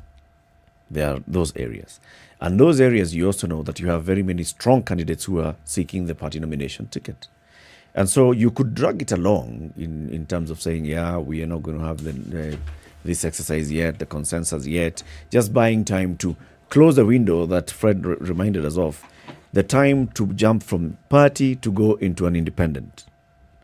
So on the final day, you say, okay, so let's have consensus. We shall give a certificate to so-and-so. And that knocks out the other candidates from jumping ship. So in the end, you shall tell us, oh, it was a scientific poll, which you know how it was conducted. Oh, it was, we listened to the ground. Oh, but then you end up giving, is that likely that you end up giving a candidate of the party leader's choice? No. That is not going to happen. First of all, we keep singing and saying that, we are going to have free and fair nominations. We are actually implementing that as a board because at no point does, first of all, our party leader is not a member of the National Election Board. He's our flag bearer, he is a visionary bearer, but But aside from that, he does not interfere in any way with the work of the National Election Board. For him is to come in from an optics angle where now the aspirants have decided and they have made up their mind that, they have sat down and decided this is the person we are going to support. In our strongholds, we are going the whole 9 yards. We are going to have the primaries, and whoever wins will now represent us come 9th August. So where we're having consensus is not in any way coerced. It's not in any way, forced down the aspirant's throat and told, this is the person you prefer. Sometimes communities and aspirants come with their own people and they say, we have sat down as a tribe and we've decided that we want this lineup for us to win as a party. So this is our decision. So we welcome that with both hands. Another thing that is wise to also note is that the UDA nominations has actually attracted a lot of interest. We have 30 international observers who will be coming to observe our primaries. And for international bodies to actually have interest in party primaries is a big step for us because UDA is a new party. We all know that.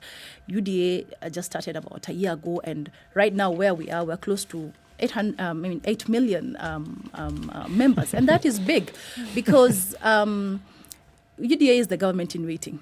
Let's be real. Come elections, come August, we are going to take the government, and for us to do that, we have to implement what we're talking about, free and fair. And that is why the international observers are actually here. They're interested because they know once we come in, they need to witness that democracy that we keep singing about. International observers can be invited also. It's not as though they're sitting somewhere waiting to come. I understand what you're saying, but it doesn't ring true to the politics of this country, the way our politics functions. There is no party where the party leader is part of the electoral board. None. If there's a party where the leader is a member of the electoral board, tell me one. I agree. Majority of the parties. No, is there a party where the party leader is part of the electoral board? I wouldn't tell you that expressly. UDA, yes. We do not have the party leader as member of and the I'm saying all the parties that we have. Neither is the KANU chairman a member of the elections. No. Exactly. Senator Gideon Moi is not. Okay. Yes. But there's But does he have influence? Yes. I don't think so. Not really. I don't think so. Oh. For us in KANU, Senator the Gideon chairman Moi, doesn't have influence. who is the national chair You're of hearing the it party, from the horse's mouth. I am has no to it and I'm going to hold him influence. account to what he's saying. Just hold on, City. Senator Gideon Moi is the national chair of KANU, has no influence over National Elections Board because that board is established by the constitution of the party that everyone, promises to uphold and respect. And therefore, they do their job independently. And that's why when KANU invite applicants to run on the party ticket, they come in droves and they are subjected through the same process. If today Senator Gideon Moi was running, he would be subjected through the same process. He would be. And now, City started by giving us a very good, proverb. Yes. The elephant never gets tired of carrying its task. The politicians are the elephants here. Their task is heavy of identifying these candidates. And we cannot call it a charade or, negotiated. We can only call it a process that demands action. Our action as political parties is to identify these candidates. I have seen situations where, for example, for us in KANU, we have fielded many, we are going to field many candidates in the northern part of Kenya, Wajir, Garissa, Isiolo, many of them. And in those areas, in fact, it didn't even take us a day because the community themselves there had identified whom they think will lead them through their own consensus that did not involve the party. When they came to the party headquarters 3 weeks ago, they presented names and say, out of the 10 that showed interest in running on a KANU ticket, we have narrowed down to 2 whom we believe that the party can now help us using their mechanism to identify the best. In that room where we were seated, I was seated there, we arrived at one of them in each of those 4 or 5 counties. So to me, I think even the public are becoming wiser. They are saying, because we know the value of leadership, we know the value of representation, and they are alive to the fact that the general principles of electoral system require that that process must be fair and free. They start that free and fairness from the word go at the community level. When they bring it to the party, then the party enhances it using the instruments that are within the party. So for us, we believe that in this election, as we wouldn't say that we are going to take government, we would say we are going to form the next government. Because you see, we have participated in elections before. But in this coming election, we have also seen that the role that KANU is going to play, particularly in fielding candidates where we have seen that we are stronger, is going to be an important aspect of the government formation, because we shall have representatives that will speak to the core issues of the people of Kenya. That process has started now. I want to come back to that issue you've talked about, that the individuals then that come into this consensus room, because from what you've said, the process almost ends in that room.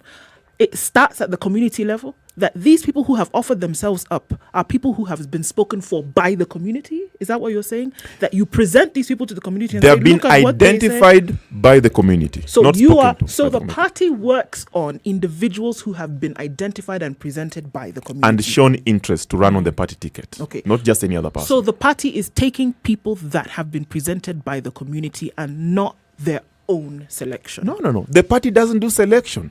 The party waits for people to come. And that's why the law requires that you publish a nomination notice to invite people to run on your ticket. When you do that, people show interest. And when they show interest, in the northern part where Umi comes from, she'll tell you most of the negotiations are done by the community level, Council of Elders. Once those Council of Elders identify the people that they would want, or rather the people go to them and say, Council, these are the people that would want to, or as we are the people that want to run on KANU ticket, they come to the party because it is the party that will clear them. It almost sounds like what you're saying is that delegates process.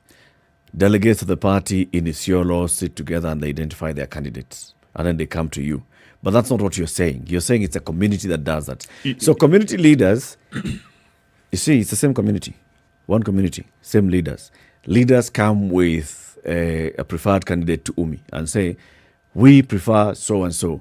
Umi at UDA says, community has spoken. Same leaders come to KANU and say, we prefer so-and-so as our chosen candidate. Fred and KANU listen to community, take. Is it the same elders who are going to all these parties? But remember, let me just say, but remember, Latiff, those community members or those council of elders, they are not necessarily members of KANU.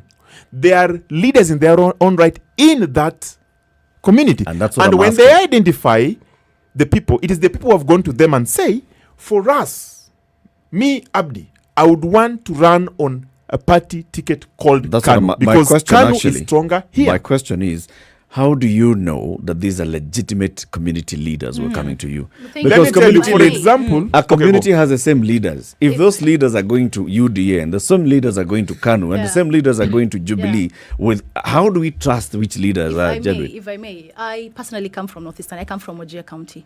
KANU has already issued certificates for place like Wajir East MP. It has issued certificates for Wajir Township MCA. You see, for us, we have not even printed our certificates. We don't even know how our certificates will look like. When a community That's comes not true. as a...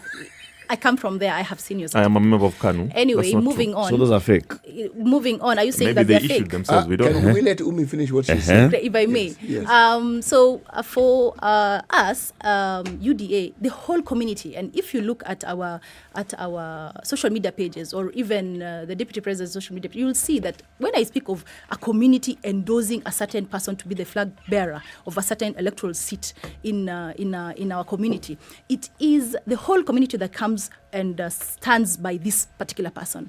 On the other hand, I've seen parties that speak of negotiated democracy and a community supporting, and this aspirant walks in to a political party office alone, or with 2 or 3, his wife or his daughter or his son. You see, that is not a community. It's not a community, led negotiation. It is a personal thing. How do you identify, Umi? How do you identify that the elders who are coming to UDA are the actual true community elders that are representing the community and not playing a political game? Good question, Eric. This, for us, for instance, for UDA, is the community chairman. We have a chairman. We have, for instance, an OSC chairman. We have a deputy chairman. We have a women leader who all support and come with this candidate. On the other hand, the same, because a community is led by the chairman, the deputy chair of the tribes, the clans, the sub-clans, they all come together with their candidate to now, for instance, the party headquarters or even the deputy president, where now, for instance, I'm talking for UDA. But on the other side, the same chairman cannot again go and hold the hand of the aspirant to another party. It's ridiculous. So what happens is they support a particular person, they stand by it, and they all go as a united front. How do they decide to go to UDA and not Kanu? They have meetings, and they have meetings under trees, and they actually decide and see the values and the visions of that particular party, because every aspirant has a preferred political party that they want to contest on. But it is the community that decides, you know what, our votes are this much, 100,000. And for us to get something out of this government that is going to come in, we will go with this particular party. Well, let me understand this. Northeastern, you have clans, all right? So by the time, let's say we're talking about the seat of the governor, all right? Each clan will have their interests.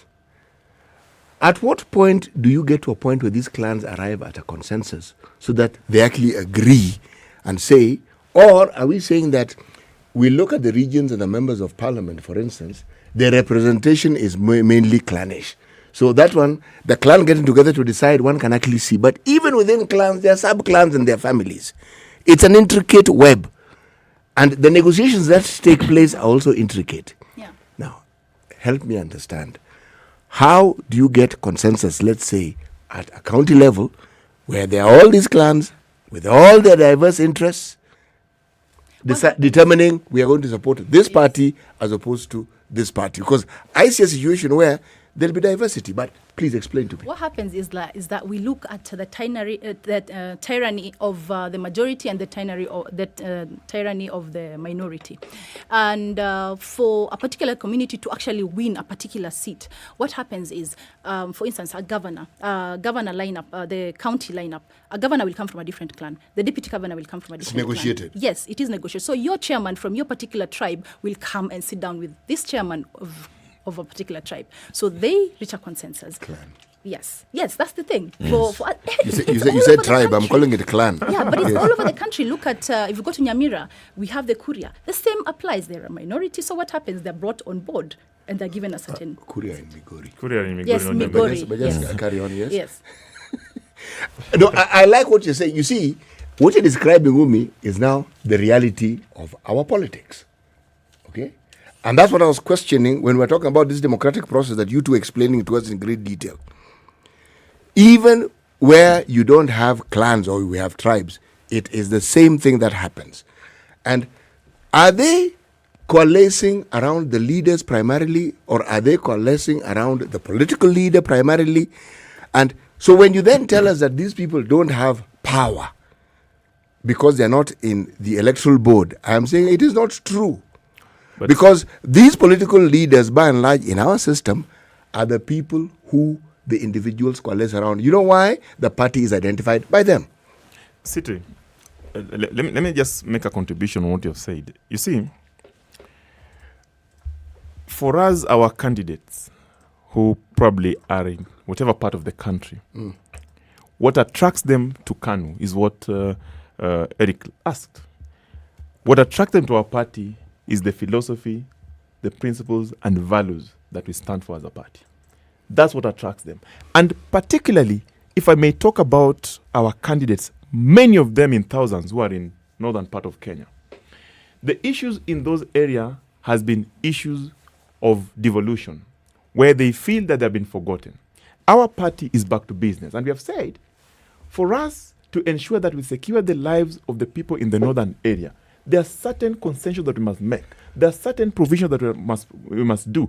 One of them is to adopt those areas as unit of development. Fred, I have to interrupt you here. You know I have to interrupt you. I don't know. The party that you belong to, I could argue, was primarily responsible for the marginalization that region faced all these years. So you're telling me that your party has turned over a new leaf and suddenly they're the ones who are going to provide a solution to problems I am telling you, and I can confidently confidently tell you on a national TV that is the truth, because we are talking about KANU fresh. If you want to associate Senator Gideon Moi with former President Moi, then I think, City, you are in a wrong place. But I want to tell you also and remind you. KANU had Jomo Kenyatta first, then Moi that's after. Okay, that's fine. Those people were responsible for the marginalization that Northeastern province. You see, those are opinions that can also be written.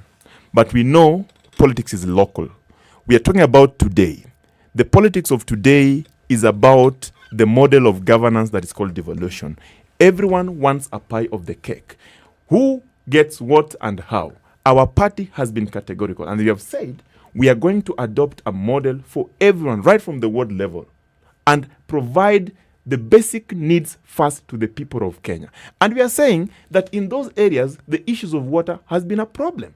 And we are going to provide that. And that is an attraction to KANU, because KANU has demonstrated that through the leadership of KANU, they can actually effect that. That is an attraction. Number two, look at the politics of our national leader, our national chairman. He is not combative. He's a guy who has been very, very modest. He does his politics in a manner that everyone admires him. He doesn't go shouting at his own government. He doesn't go insulting the others. That is an attraction. And that's why you have got thousands of aspirants from that region, as Umi has ably admitted. How many ward candidates do you expect to have in that northern part today? So we're talking about the counties of Mandera, Wajir, Garissa, Marsabit, Isiolo, Samburu, right? The ones that are now called aspirants are more than 110 who have shown interest in running the party. 110 for aspirants, for what not position? candidates. For what position? For the ward position. For just the ward position. Yes. And in that we shall across those see counties. We shall see in all those counties. And then for governor,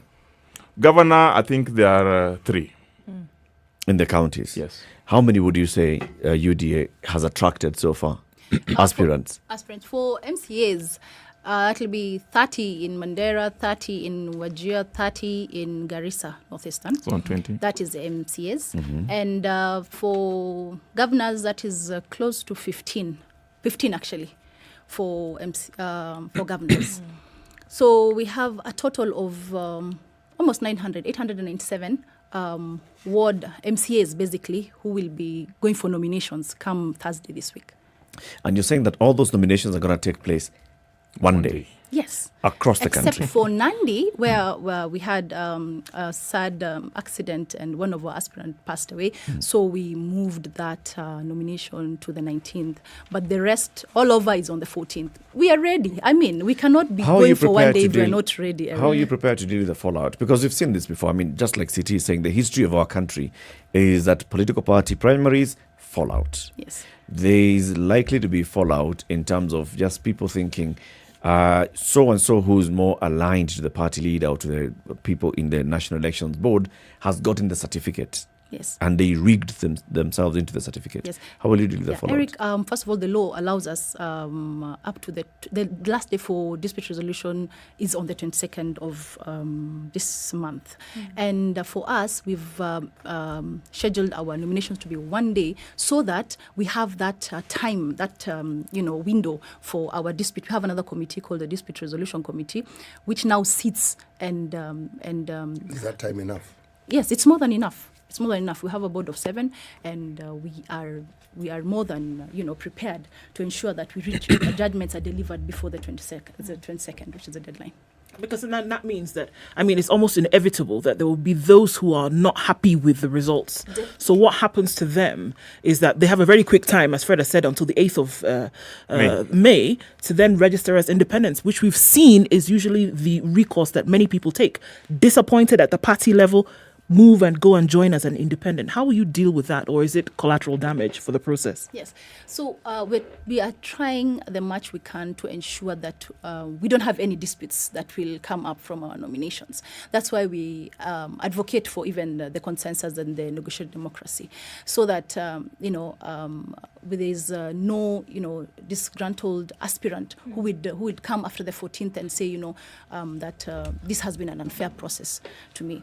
There'll be, of course, the busybodies who are always known in all the political parties who will cause drama, but the genuine ones will definitely abide by the certificate, because we're going to give interim certificates at that level, that constituency and the county level. So by the time someone is coming to the headquarters, they'll be issued now with the real certificate.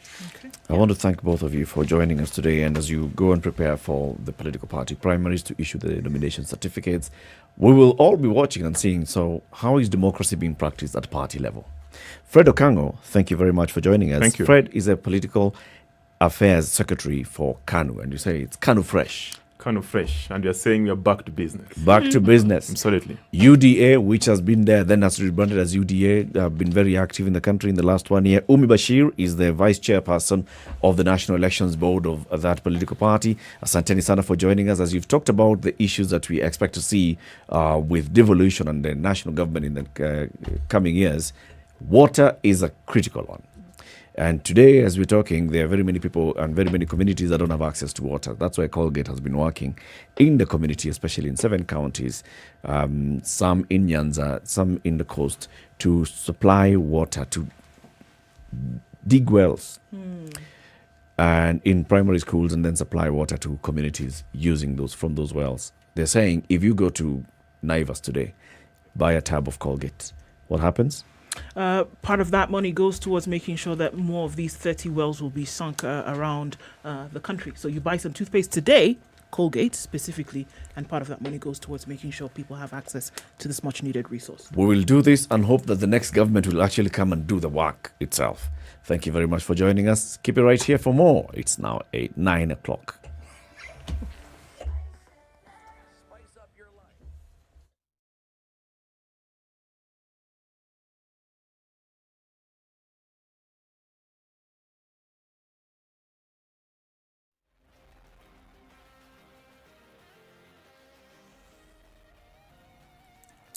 This is Newswire. I'm Dennis Aseto. The battle for Nairobi governor has intensified, with businessman Richard Ngatia launching his gubernatorial bid. Ngatia seeks the Nairobi seat on a Jubilee Party ticket in a bid which throws the Azimio La Umoja movement to the drawing board, as both ODM and Wiper parties have lined up candidates for the coveted capital seat. The former Kenya National Chambers of Commerce boss promised to use his business acumen to transform the country's capital and address youth unemployment. Now, Isiolo County Chief Officer in charge of Health Services Ibrahim Aliyo is now set to vie for the position of Senator in his native Mandera County on a Jubilee Party ticket after elders from the Gari community gave him their blessings and granted him the go-ahead to solicit for votes from other communities. Aliyu had early in February resigned from the position of Health Services Chief Officer in Isiolo County, but it was not clear what his next move would be. Speaking in Isiolo shortly after bidding farewell to his former colleagues, Aliyu expressed optimism that he would emerge victorious at the Jubilee Party primaries slated for this week and also during the August 9th general elections. Now, as a result of the ongoing reforms in the tea sector, tea farmers will receive payments of the bonus by July 10th latest. Agriculture Cabinet Secretary Peter Munya, while giving the directions, wondered why the payments should be delayed until October, when the financial year closes by June 30th. Addressing farmers at Thumaita, Kimunya and Kangatia tea factories in Kirinyaga County, the CS said the payment will never be delayed again, adding that the monthly payment will be paid immediately like other institutions that pay their employees on time. The CS said the reforms will be fully implemented for the benefit of the farmer and ensuring that no more cartels benefit from farmers' hard work. And the Kenya Medical Supplies Authority KEMSA has formally activated its automated purchase order generation system as part of its transformation journey, which includes integrating information technology system. KEMSA has unveiled an electronic local purchase order generation process.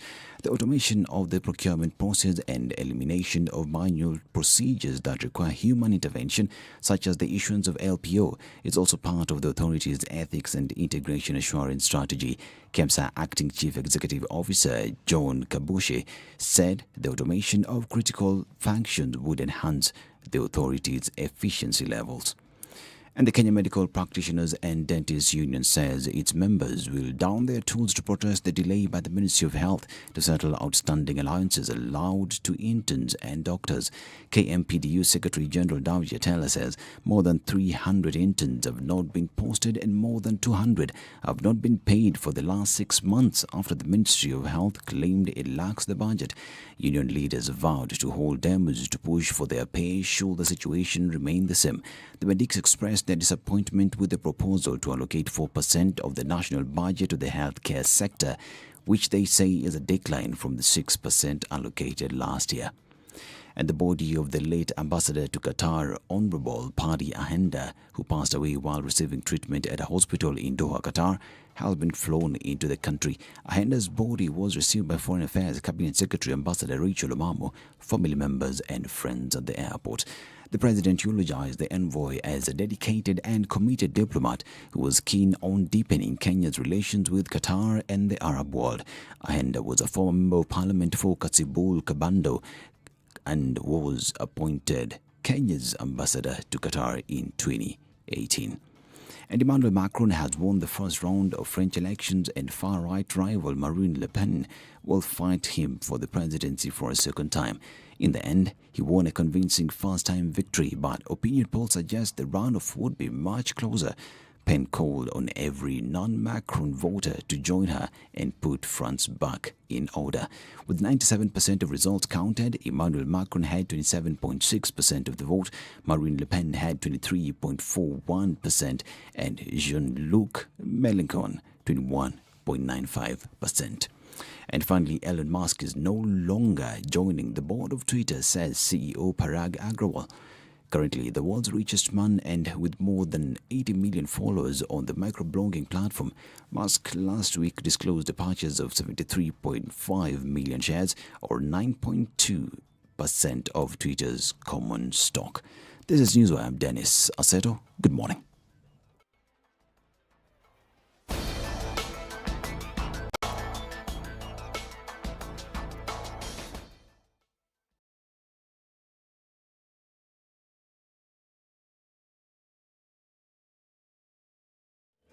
Looking a lot better on Mombasa this morning. I think we're all right. Getting past the Maradima is not too crazy. We're also looking at North Airport Road, Southern Bypass, not bad at all. Coming into the city, Uhuru Highway, a little bit here and there. It looks like today was a good day. Thika Superhighway, no traffic until you get to that Pangani Underpass. And then we're looking at Kiambu Road also a little bit here and there as you get towards Muthaiga Square. It was a good day for traffic, it would appear. Let's take a look in about half an hour and see that things have actually cleared up. And let's talk on SpiceFM, KE on Twitter, text 40127.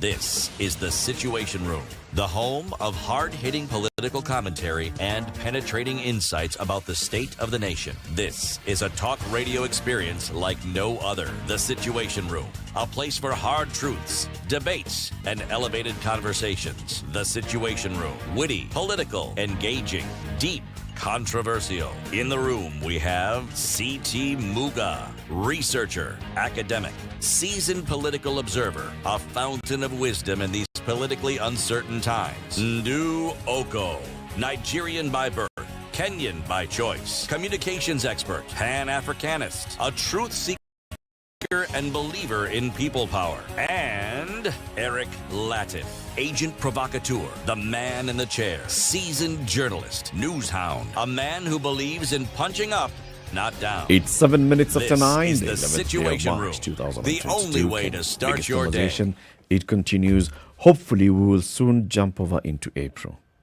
Hopefully, one of these few days, we'll get some. And April will begin when?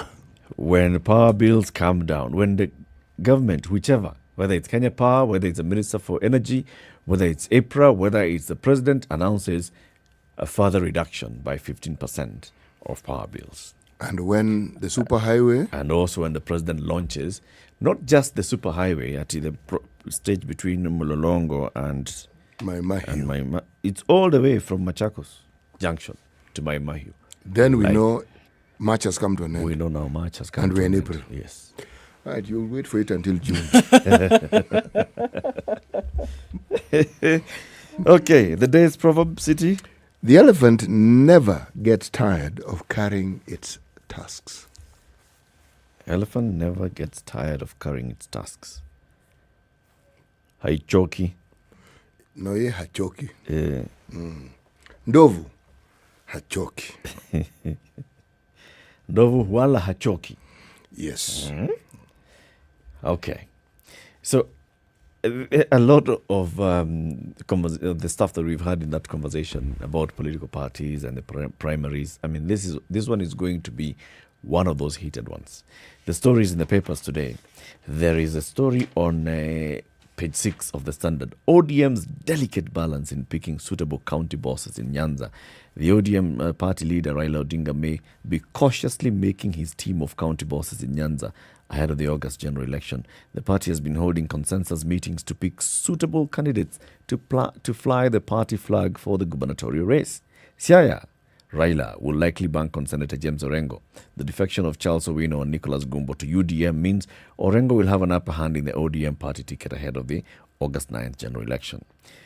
Gumbo and Owino moved to UDM, citing frustration from ODM party officials.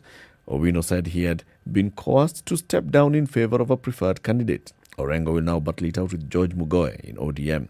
2017 Governor Cornel Rasanga was declared winner in that last election. In Kisumu, Professor Anyang' Nyong'o may be handed the ODM ticket to retain his seat. Last month, Senator Fred Outa, former Kisumu County Speaker Onyango Olo, former Governor Jack Ranguma had resolved to back former Kisumu Central MP Ken Obura to face Professor Nyong'o in the nominations. But Obura is urging ODM to uphold democracy by conducting free and fair nominations. This issue, it's going to be hot. It's going to be hot. You know, the conversation, as it keeps appearing in the media and social media, all media is inclusive, is the theories about democracy and the theories about nomination, the theories about fairness, transparency, and so forth. It doesn't discuss the reality of our politics. These things are nice and lovely as just a point of discussion as something aspirational. Party politics in this country and democracy, oil and water. Because the bottom line when it comes to discussing party politics, you start with who is the party leader. Now, people may not like to hear this, but the party leader is the owner of the party. It's not complicated. It's quite simple and straightforward. Owner. Underline it in red, okay? And circle it in green if you wish. What goes on, the negotiations may exist, but they exist after a certain direction has been given. This is this is where we want to go, then negotiate from that point onwards. This one isn't guided, it's instructed. See, guided is when someone makes a suggestion. But when someone tells you what they want to happen, they are not suggesting, they are informing you, they are telling you. It is the reality of our politics. And it's the reality of politics around the world. And the reality is that we then are treated to all these lovely, delightful sounding phrases about the openness and the transparency. Politics being transparent, where? And fair. Where? But then, is it not in the interest of the party leader to listen to the people? Because that's the whole idea. But they do listen. That's the whole idea. They do listen. They just don't hear. They do hear. listen. Whether or not they act upon what they have heard is something totally different. What politicians are likely to do is to listen or give the impression they're listening intently and then tell you what they've heard. Now, that's where the problem comes in, because what they have heard, if other people are hearing the same thing, you may find a sharp division between what was said and what is purportedly presented as having been heard. You see, all the political parties want to give this impression that they're squeaky clean, washed with whatever detergent that you have, and that they are presenting an open face for this election. No such thing is happening. It never happens. It's okay. But then, what I mean by the political party leader listening to the people is taking from experience. So, for instance, in this particular case, we're talking about Nyanza. In Nyanza, in 2013, we saw fallout at the nomination stage. We saw fallout at the election stage. Yes. Where people openly defied, in some areas, the ODM candidate. Yes. And they elected an independent. They elected, what was that party? PDP. PDP got people coming in. It did. Right? 2017, a repeat of the same. Yes. Why would we be going for a repeat of the same in 2022? I mean, this is the point where this negotiated democracy and all should be, okay, so you guys come. You know, that's where I think that we need to take our hats off to the political leaders. Because it is not that they don't listen. This is now the question of who are they listening to at this particular point in time. They have a brigade. They have people who support the system and support them. At some point they listen and they say, fine, if that is what you want, well, so be it. They may have a different opinion. But I also think that astute political leaders will also know what they know to be the thoughts of the people. They will know. So they will say, fine, if that's a party position you want. Let's go with it. I am not going to argue with you. But as to what they really want or what they think, it may not be known to the general public. Now, why am I saying this? Take a look at what people have called political falling out, political uniting and unifications. Everyone who is a top party official in this country right now was at one point or the other in Kano. All. Unless you formed a new party, which I don't know about, and you were born somewhere around the 1980s, okay, or 90s, that I would understand. You don't need to have been in a party. But talk about the major political parties, they were in Kano. Now, why did they move out of Kano? They didn't disagree with Kano? No. They had interests that they felt could not be served with the existing structure of the party that they were in at that particular point in time. People move out for the same reasons. It's just a reality of politics. It's not that one party is good or one party is bad. No.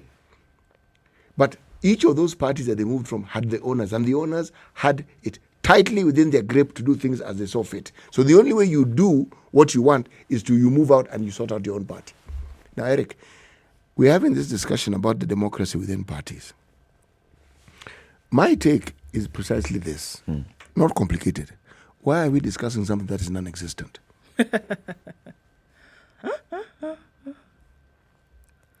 You know, if you take the same example and then we go crossover into Kericho and what we saw, what we are seeing unfolding in Kericho and what we've seen even in other parts of the country, people are speaking loudly.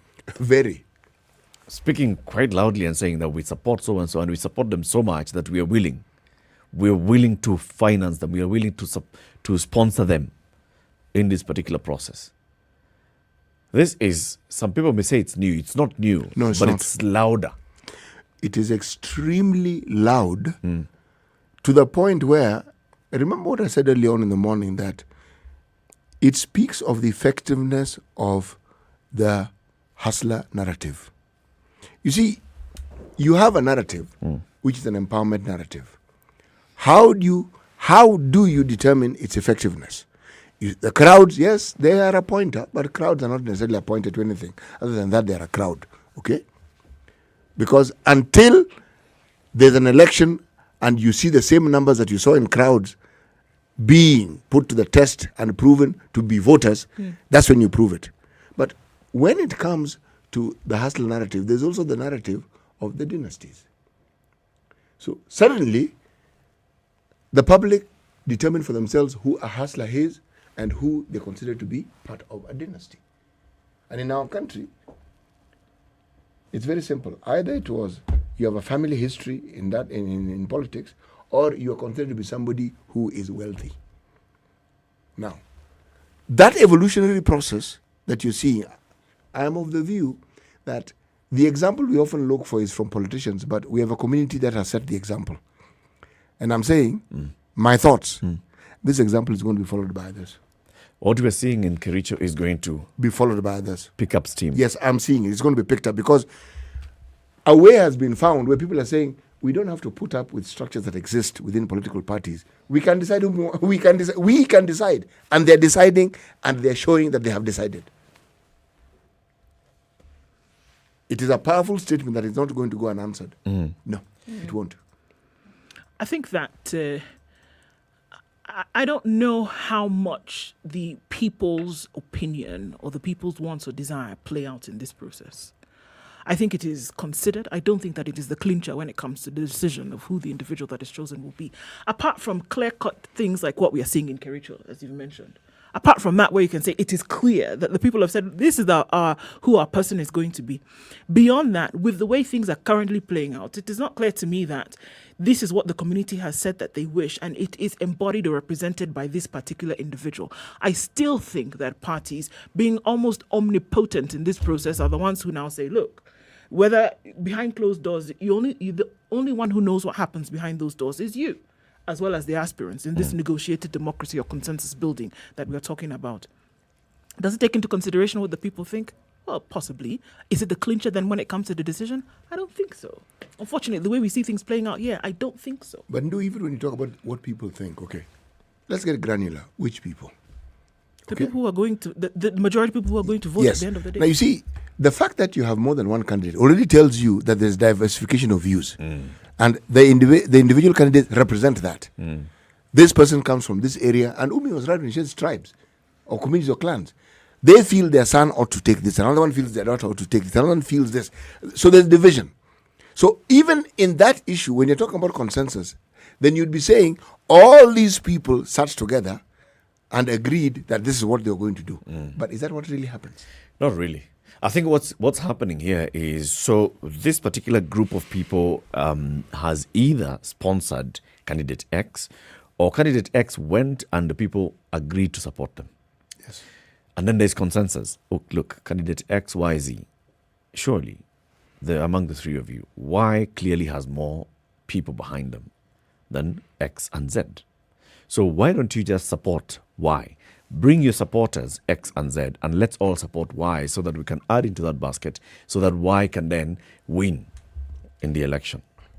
Now, it's upon X and Z to go back to their supporters and say, you know what, guys, we're clearly not going to win because Y looks like they have more people.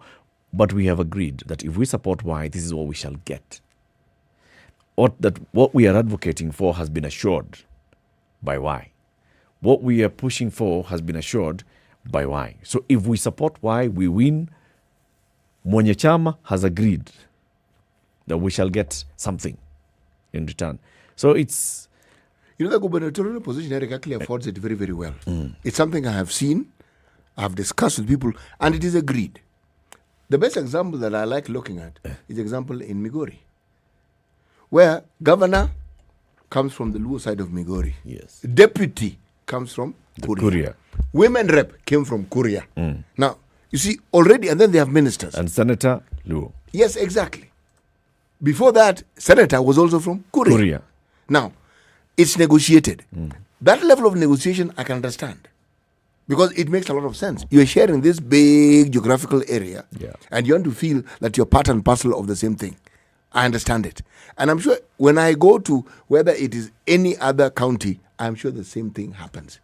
You will get speaker, you will get this, you will get the other, and the rest of you will get ABCD. And from the 10 CEC positions, you'll get X number. Yes. From the chief officer positions, you will get... Yes. Those discussions, I'm certain, take place. But what we've seen in Kericho is not a game changer, Baba. It's revolutionary. Because what we're discussing is people going out and saying, I want this position, and then they mobilize. We are seeing a situation where the Mwananchi is saying, we understand your situation, they've been with us for a while, why don't you let us support you get this seat? Visibly so. It's a completely different game. It's a different one. Because the one I've spoken about, the one we see on a daily basis, there is very little guarantee that you actually have the support of the people. The one in Kericho you do, because you can see it. They're demonstrating. Tangible. Yes, it's not something you need to pontificate over and theorize over. You can see it. It's tangible. Yeah, the other one, it's a guessing game. Even when people say they support you, you're not sure whether they're saying it because they hope to gain from you or they've already gained from you. You don't know. Let's get to the phone lines. Zachary, happy Monday. Oh, happy birthday, guys, and our old Guka there. Guka is grandfather.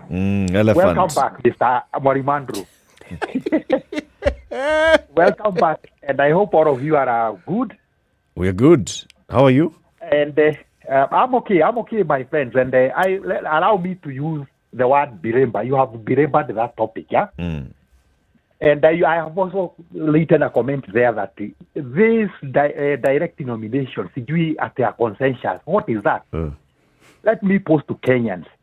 If a person who is coming to tell you, sijui, I'm going to give you heaven, I'm going to give you limousines, if he cannot give you a most basic thing, the power to decide, I want this guy to, Eric or Morimandro there, or do, to go and present me. What makes you think that he is going to now fulfill whatever he is promising you? Mr. Eric, let me tell you very quickly, because I know there are others, because this topic is hurting so many people. Yeah. Remember, last time, specifically 2017, these direct nominations, or these individually owned parties saying that we want so and so. It is the one that give us charlatans, like the ones that you saw in Kiabu, in Nairobi, is coming there later to disturb everyone and to disturb the operations, because this person, first of all, does not merit to the office that he is being appointed to, or he is being told, oh, you are the one who is going to go there. Let me say this. If I look at all the political parties, yeah? Do you know the political parties that I can believe in terms of giving people democracy? It is Kano. Do you know why? Tell us. Please tell us. Kano has been in the you call it what? The I don't know, there's a term that is used in the trenches. In the ditches. They are good, yeah. The trenches. It has seen and it has experienced how it can suffer when it is trying to force what is not being wanted by the people to the people, yeah? And so from that experience, I believe out of experience, yeah, lived experience, they can give a chance to people to say, oh, if you want Mr. Zachary, well and good. If you want Mr. Eric, it's well and good. Let us go to the field. But this idea of saying, so you have had a person say this, and I don't want to mention it because you are going to know him, yeah? When he is being pointed, the king, you are naked. Do you know how he has answered? Normally, I'm very sure you have heard. Now, you are making noise to me than the one who made you whatever you are. Okay? These individual-owned parties are killing democracy. Are you, Zachary? Yep. Are you against this consensus building for nominations? I wish I've given a whip. I would just try to whip all of those people and tell them, can you go out? Let everyone go through the ballot, actually. Nothing like negotiation, nothing like consensus. Nothing like negotiation, nothing like consensus building and those very fancy terms that they are trying to use.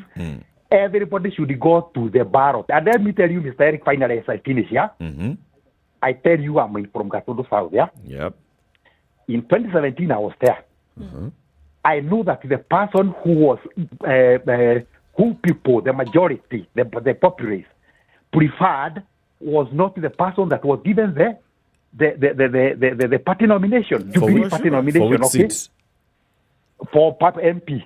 For MP. And I can attest you that, and people know that, and I wish they can confirm that, yeah? Later, you have now seen what we are seeing. That the person who was deemed to be good and to friendly to the party, you can see the way he is behaving. I don't want to name people, yeah? You don't want to name anybody, but you're talking about the parliamentary seat for Gatondo South. Which only has one MP. I'm talking about the parliamentary seat for Gatondo South parliamentary seat. The people wanted a certain individual. You know her, okay? But then the powers that be of the briefcase or whatever bosses said the honchos, they said we want this because they deemed, oh, this is a lion, it can do A, B, C, D. Now look at what is now happening. Okay, we hear you. Thank you very much, Zachary. Zachary, today's proverb is a Liberian proverb. And it says, the elephant never gets tired of carrying its tusks. Ebu give us in Gatondo South. That one did not come from. You are saying Liberia. Yeah. That one came from Mount Kenya. You know what it says? Say it.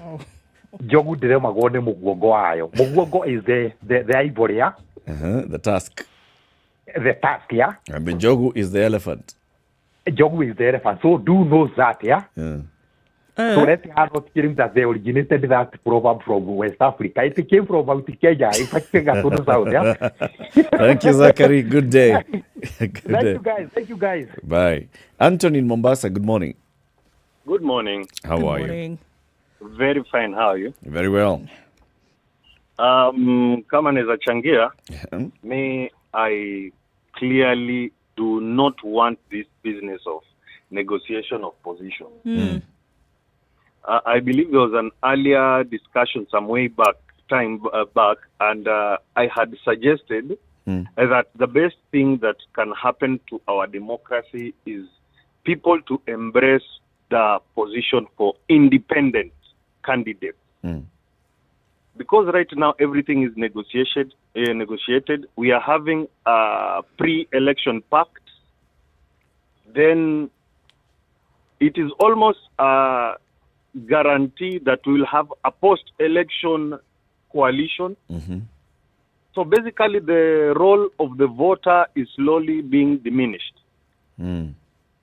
Right now, you can be assured of there are people already now starting to strategize for 2027. On how even they'll, before we... Yes. on how they'll come up together, present themselves, and then negotiate.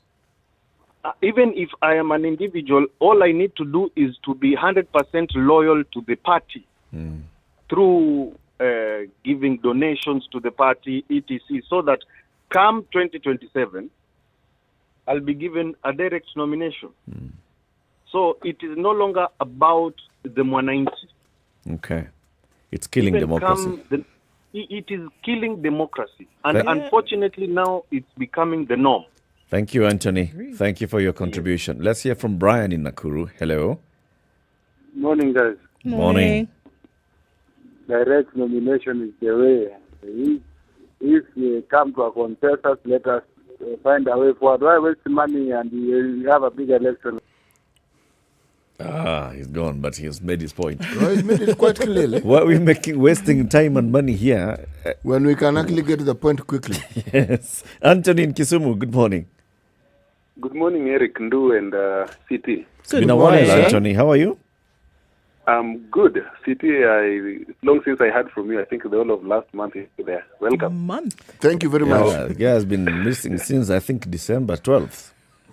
Yeah, and we were wondering. Now, in the primaries, party primaries, yes, in Kisumu, there is a saying that the incumbent has a certificate that is drawing his office. So telling people that we're going to do a nomination, even like in the opponent, are just seeing is an exercise in futility. In CIA, all along we've been saying that let somebody, the senator, go help Baba in Nairobi. Now, at this point in time, people here expect the people who've been helping Baba in Nairobi should be helping him there. Why are they coming back? They're abandoning him on the 11th hour. Now, the mood on the ground, I happen to have traveled over the weekend to that place. I have some relatives that side, though I come from Migori. The relatives in here are telling you that at the top, we're going to elect Baba.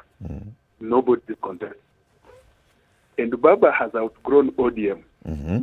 Now, Baba is the candidate for Kenya Yote, the Azimio, nationwide. For MCAs and MPs, we're just going to do ODM in Siaya. That's what they say. For governor and president, now those are very big people. And we're not just going to elect somebody because he's in ODM. They're trying to say that they are fighting voter apathy. That if you don't give us the people we want, then we might not even vote for Baba. Now, the people who've come to save face, I think, are in the form of Gumbo and his running mate, the former police spokesperson, who have made it very clear that they are in Azimio and they are supporting Baba. But for governorship, they wanted people to decide. Charles Owino Gumbo has never been in ODM, I think, since those things in 2013 and 17. But Charles Owino was in ODM, even he has very big billboards with ODM colors. I don't know if he's going to pull them down or going just to whitewash them. So now he's going to But UDM. he said in an interview on a local television station that parties are vehicles that people just use towards the end goal. So ODM to him was a vehicle that he has abandoned because they cannot give him the ticket to. He said he was called upon and prevailed upon. Now, that's also a way of nomination. But why do prevail upon him? Or on what basis? Because ODM, I think, said they were going to use opinion polls, they're going to use universal suffrage, they're going to use other forms of nominating candidates. Now, in Siaya, Owino and Gumbo, I think, and Orengo come from the same area, that north end of Siaya. Gumbo come from the south end. Now, the ticket of Gumbo and Owino is north and south. And Orengo also wants to bring a running mate from south. But the mood on the ground is Owino and Gumbo are more sellable than Orengo, who is favored by the party. And if you ask anybody right now in Siaya, they'll tell you they have a governor who is Gumbo, they have a president who is Raila, and then MCAs and MPs, people will battle it out. I think that is just an ODM zone. So if you are an MP in ODM, you're going to win. If you are an MC in ODM, you're going to win. But for the governor and president, they say it's Azimio. Okay. So this whole consensus building story is flopping on the ground. It is. Unfortunate. And as of yesterday, when we were queuing for fuel for 8 hours, it is flopping. Poleni sana bwana. How is the situation looking? We had to stand at Total Bondo. There's a Total petrol station in Bondo town. And had to now make politics because we were waiting for 8 hours. As you're just there. Finally it came the small truck, not the big one. So everybody had to fuel just 2 liters. And it's 180 in some petrol stations, those smaller ones. Wow. I don't know what the price will be after 14. Wow. But it's the Kenya we are in. That's indeed. Thank you very much, Anthony. Welcome. Have a good day. Have a good day. Kenya's biggest conversation at 25 minutes to 10. Let's talk about, now that we've talked about those Siaya. Siaya, Kisumu, Kakamega, Migori, Kwale, Kitui, and Homa Bay are the 7 counties where Colgate, working with Well Boring, a UK NGO, has done some 90 water wells, benefiting approximately 120,000 people. Due to the ongoing severity of the water challenges across the rural communities, Colgate is aiming to donate a further 30 water wells this year to benefit thousands of pupils, their teachers, their families and communities by creating access to clean drinking water. Indeed. And it's just looking at, how important this resource is. Many have gone without it for long and has caused a lot of problems. So now having an opportunity to buy some toothpaste and sink some more water wells around the country so that more people can have access. It's a good thing. It is. 24 minutes to 10. Let's take that quick break, take a look at the weather and traffic, plus business news coming up.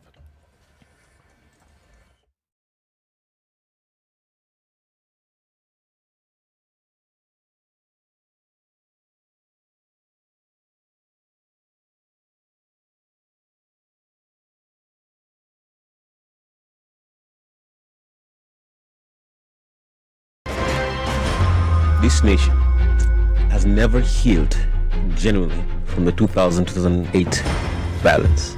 We've never had a healing process. We've swept it under the rug. Let me tell you, the handshake was the most disastrous political event in the history of country after the coup attempt of 1982. There is no Kikuyu pothole, Luo lack of water, Okamba, lack of traffic. There is no Luya lack of drugs in the hospitals. Or Jaluo one. All our issues are the same issues. If you are in a room and just about everybody in that room has a court case or another, what impression does that give you? What are you saying? Why haven't you done it in the last 20 years? But they're telling us, like August, some miracle is going to happen. My friend, I want to tell Kenyans you'll be in for a room. Mostly cloudy conditions at 20 in Nairobi. We'll see highs of 26 and lows of 15. It's cloudy at 20 in Nakuru. With highs of 27, we'll see lows of 14. Mostly cloudy at 20 in Nyeri. 26 will be the high and lows of 15. And it's raining in Mombasa. 31 rather, we'll see highs of 33 and lows of 26, not to leave out Eldoret, where it's mostly cloudy at 21, highs of 27 and lows of 14. Malindi, light rain as well at 31, highs of 33 today and lows of 28, and the sun is out in Kisumu at 26. 29 will be the high and lows of 20. At 24, it's sunny in Kakamega, going to highs of 29 and lows of 17. Rain showers continue in Kampala. 28 will be the high and lows of 19, and it's 29 and sunny in Dar es Salaam. 32 the high and lows of 24, while in Johannesburg at 12 degrees it's raining, highs of 18 and lows of 11. There's a haze over Lagos skies at 27, highs of 33, and it's raining in Kinshasa at 25. It'll go to highs of 32 and lows of 24. At 26, it's also hazy in Beijing. 28 will be the high and lows of 14 going into Monday evening. 5 degrees and sunny in Paris. 20 will be the high and lows of 3, while it's sunny in London at 6 with highs of 16. At 7 degrees, it's still late Monday night, or Sunday night rather. We'll see highs of 15 and lows of 7 coming into Monday.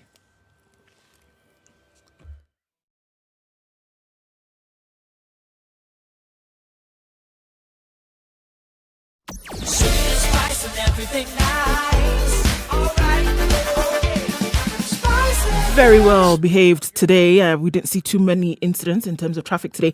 Mombasa Road looks really good. We're just looking at that outbound issue around General Motors coming towards Cabanas. Coming from Cabanas, rather, going towards General Motors. That still continues, at least for now. Southern Bypass still looking really good. Industrial area did not give up too many problems today. We're looking at Landis that's looking really heavy right around now, getting towards the Kamkunji roundabout. And Uhuru Highway also giving off those fumes. Last fumes of traffic this morning, only to pick up later in the day. Thika Superhighway, free and clear, looks absolutely amazing. And we're coming off Kiambu Road with still some heavy traffic going towards the Muthaiga Square. That's about the size of it, folks.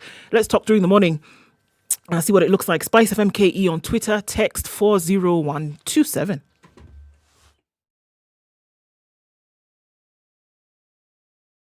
Business news on Spice FM. I'm Winfrey Owino. The Kenya Airways has defaulted on interest for a 25 billion shilling loan owed to the government in the year ended December 2021. In its report for the same financial year, KQ had revealed that it did not make any payment for the loans that were taken in the last 2 years. The airline applied for the loans after grounding its fleet following the ban on international flights as Kenya and other nations raced to curb the spread of COVID-19. In other news, LinkedIn has ranked the top companies to work for in Kenya. A recent report by LinkedIn shows that banks offer the best avenues for career development. Safaricom and Equity Bank tops the list respectively, followed by Kenya Airways, KCB Group, NCBA Group, ICA Lion Group, Alliance Financial Services and KPMG Accounting, Standard Chartered Bank and PwC Accounting in that order.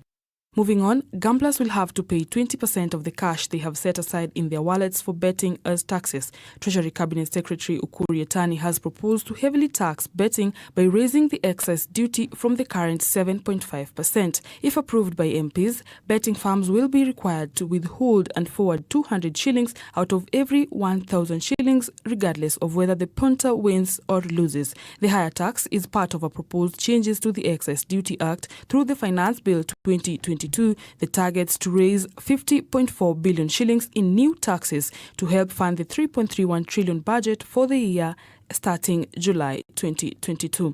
And lastly, Communications Authority of Kenya Director General Ezra Chiloba has maintained that the deadline for SIM card registration will not be extended. Addressing a press conference accompanied by representatives from Safaricom, Airtel and Telcom, Chiloba said unregistered lines will be deactivated and only activated once the customer follows the verification process. The SIM verification process ends this Friday, April 15th. For Spice Business, I'm Winfrey Owino. Business news, keeping you up to date on all your money matters.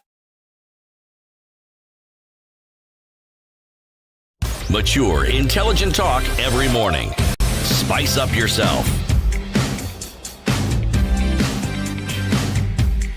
18 to 10, when Mornings done right. Zachary, when they said no, this negotiated democracy story is going against democracy, you seemed to agree. Look, because loudly. And that's what I'm saying, that here we are trying to cheat ourselves that the will of the people is being taken into consideration when decisions are being made. And I'm saying vehemently no, that I really don't think so. It could be an element that influences the decision, but it is not the clincher. And here we want to say that, everybody's involved, it is free, it's fair across board from beginning to end. And I say no, not with the kind of politics that we see playing out here right now. It isn't. I think there are very few cases whereby you would see that the community is directly involved in who is chosen. But here, and we want to cheat ourselves that there's democracy going on because there's supposed consensus building, and Eric and City have agreed, okay, you just take it for the good of the party and the good of the country. It's all right, you can have it. Absolutely not. I think it's better. I think there's a lot more that is at play that is not being discussed, and that it would have you think that it is a free and fair process. You know what? There's not necessarily anything wrong with it. I'm just saying, don't call it that, because that's not what it is. You know why I'm saying I think it's better? It's because of what nominations are in this country. Nominations are these things where people organize their voters to come and queue or cast a ballot for you. And the one that is able to mobilize more people on that day of the nominations ends up winning the ticket. Or the one that also has good relations with the party owner ends up with the ticket. You see, there is no proper nomination exercise that takes place here in this country ahead of elections. It is on that nomination day. You don't even have people who are voters or who are party members participating in it. Now, there are 4 candidates who are presenting themselves for this ticket. And instead of saying that we go and everybody mobilizes their voters to come and cast a ballot and then we shall call that the winner, why don't we all sit at a room and have a conversation? So the 3 of you are looking for this seat. The 3 of you are seeking this political party's nomination. Why don't we agree? So it appears on the ground that this person would stand a higher chance. Or it appears on the ground that this person is actually able to mount a sustained campaign in terms of the resources that they're committing on the table, in terms of everything. Because some of those conversations are that. So what are you putting on the table? How much are you willing to finance this campaign? And it's not just the political party campaign. It's not just your campaign for the governor's seat or the MP seat. It's how much are you contributing for this campaign? So if everybody comes here and they talk about, okay, I am going to put in 20 million shillings in this campaign. Someone else says, I can afford 15 million. Someone else says, I can afford 10. So on the ground as well, who appears to be gaining a lot of traction? And this is where the opinion polling comes in. Several opinion polls conducted, and you're saying we have independently hired someone to conduct an opinion poll. Come show us. We've all agreed that this is a credible opinion poll. If we are seeing all these things and we are agreeing, okay, City, you stand a higher chance of actually going into the election and winning, let's do that. For me, I see that as democracy, because the parties that are primary here at this particular point are candidates. That's beautiful. If candidates come together and they agree, I absolutely good. No, it's very okay. But you see, here you are assuming that the process is as beautiful as you've put it out to we haven't heard otherwise. There's a lot of window dressing going on here. We haven't heard otherwise, because if the process, as you have so aptly described it right now, happens in that manner, then all well and good. But unfortunately, I think I don't know if I'd call it negotiated democracy more than, I think I like that consensus building. Consensus, you have agreed here and here, you may not like it, because far be it from me to actually believe that somehow, through a miraculous process, right, that me who wanted really to be in this position and had expended resources, etc., then suddenly you come and tell me, actually, you know what, give Eric, and then we say, okay, yeah, that's really okay. You will still have people who feel as if they've come out from the short end with the short end of the stick. Yes. And that's what I'm saying. It is not agreed upon and everybody is satisfied. It's agreed upon and somebody still goes away with sour grapes. We may not see that come out in the public. But what I'm saying is we shouldn't make it seem as though everybody sat in the room and left completely satisfied, and for the sake of the party, this is what we've agreed on. That's not what happens in negotiations. In negotiations, you don't end up with what you wanted, but you end up with a compromise. And I guess that's where the compromising then comes in. So the 3 of you, for example, wanted, the 2 of you, Johnson Sakaja and Bishop Margaret Wanjiru, you want to be a governor. So let's play this politics the way it's going to be played, all right? If we go with Sakaja, Is he likely to win? If we go with Wanjiru, is he likely to win? So maybe they sit and they look at all the dynamics, the tribal dynamics, the youth dynamics, the whatever dynamics, the support dynamics, the historical dynamics. In the last election, Sakaja got this. In the last election, you wanted to be governor, you got this. We look at all those things, and then we say, Sakaja appears to be stronger. Now, Wanjiru, you don't go home and just sit back. How about we support you to go for the Senate seat? It's still a county seat, just not an executive seat. So Wanjiru goes home, not with what she initially wanted. Remember, it's not the first time that Wanjiru has wanted to be governor in this city.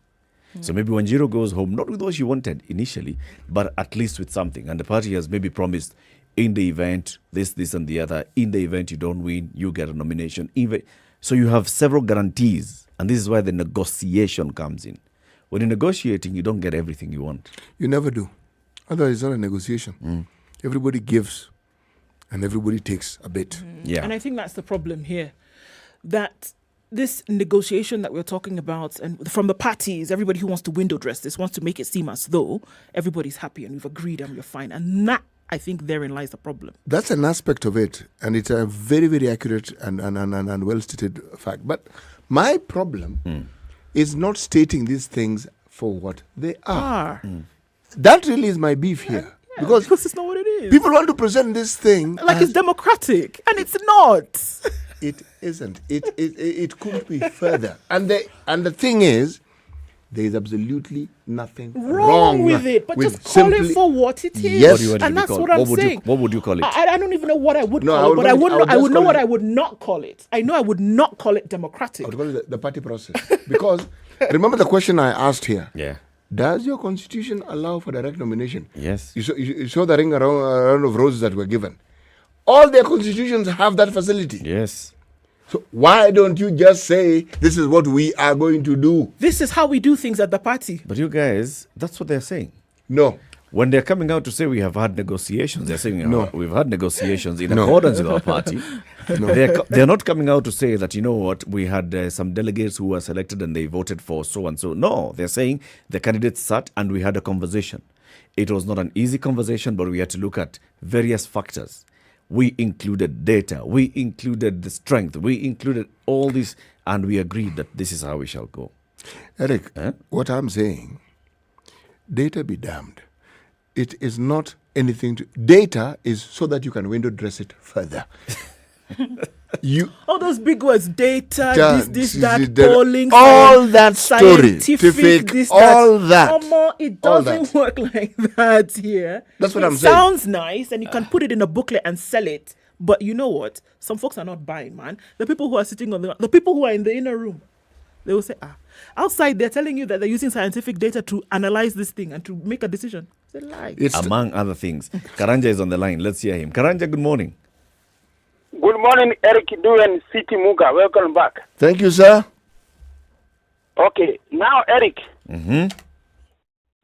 are we heading back to the system of the Murorogo voting system? Where the small queue was called to win for the election. Number two. Why are you asking that?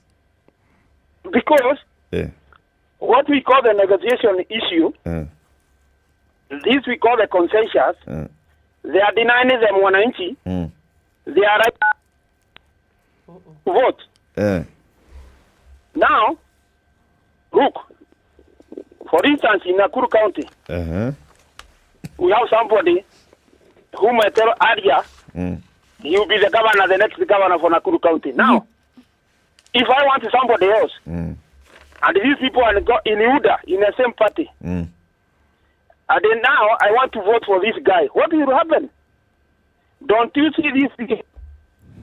It's a political fraud nomination. These are fraud nominations, which is being conducted by this party. Nomination fraud taking place. Yes, this is a nomination fraud, surely. Yes, it's a fraud, nomination fraud for these people to create a small elite group that they want, so that in politics, in politics, they are what do you call this thing, we call that politics is interest. Yes. Politics is interest. And if these people, they are interested with these people, they are going to let us give this sample of what happened in Kakamega. Now they want to go to another process. I think this is a perfect for nomination, which should be stopped immediately. Thank you, Karanja. Thank you very much, Eric. Yes. Good day. Cheers, man. Look, what is a political party nomination process? Tell us. Sindio, we have heard from the various political parties. First of all, the Political Parties Act allows parties to have direct or indirect nomination. Yes, it does. Sindio. Yes. And then the political parties' constitutions also allow for various ways in which candidates shall be selected. Either it shall be the National Executive Committee, or it shall be the National Elections Board, or it shall be a delegates process, or it shall be universal suffrage of all the party members. Yes. All those things. Yes. Now, you as a political party, you look at the exercise. You see you have very many candidates who are seeking this one post. From experience, you've seen where you have subjected people through this process where they are acrimoniously going into their ballot on nomination day, they come out bruised and angry. They do. And they jump. From that point, they jump. You can't have a conversation with them. Oh, what you come to the tribunal, then they're like, when then you denied me a ticket. Yes. So forestall that by saying, how about we come together and we go through the other nomination processes, which will include, let's have conversation, let's seek consensus, let's look, okay, so among you guys, let's even say that the party leader is saying, me, I prefer city. Okay? And you guys are sitting here in the room, and then you ask, so if you prefer city, so what happens to me? Then the party leader tells you, all right, we shall give you this, we shall give you the other. Is that guaranteed? You seek your guarantees in that room. When you come out of that room, you have basically had consensus. There are cases where we know conversations have taken place and they have come out of the room with no white smoke. And we are going to have a nomination on the final day. Both those are democratic processes. And I support this sort of consensus building because it allows party members to actually have a credible candidate ahead in front of them. You know, other than these others, Karanja is calling it a sham. Karanja has never, okay, maybe he has, but there's a high chance that Karanja has not participated in a political party primary before. He may even not be a member of any political party. There you go. See, you may be in Nairobi. I have never queued or gone to vote in a political party nomination. Do you belong to a political party? I don't belong to any political party. Doesn't stop you from electing whoever you want to elect. But during nominations, you just go and queue. I don't think it is an easy process for political parties, given the dynamics at play and given that with every electoral cycle, more and more people want to vie for these positions. It can't be easy. But it's also understandable that when you vie for a position in a political party, you pay. Yes. Okay? Yes. So, political parties cannot stop people from vying. But on the other hand, you cannot also now straight-faced tell us that political parties and the leadership don't know who they prefer. And will not then take that preference and push it to the front of the line. Yes. Come on. Not possible. You will have an electoral committee who are given instructions. You will also find that in that consensus building, here you're assuming that everybody who has joined the table is everybody who has come of their own will. There might be people who've come of their own will, but they're also wind assisted. And they're in that room and they're saying, okay, yeah, you know what? It's Eric and CT.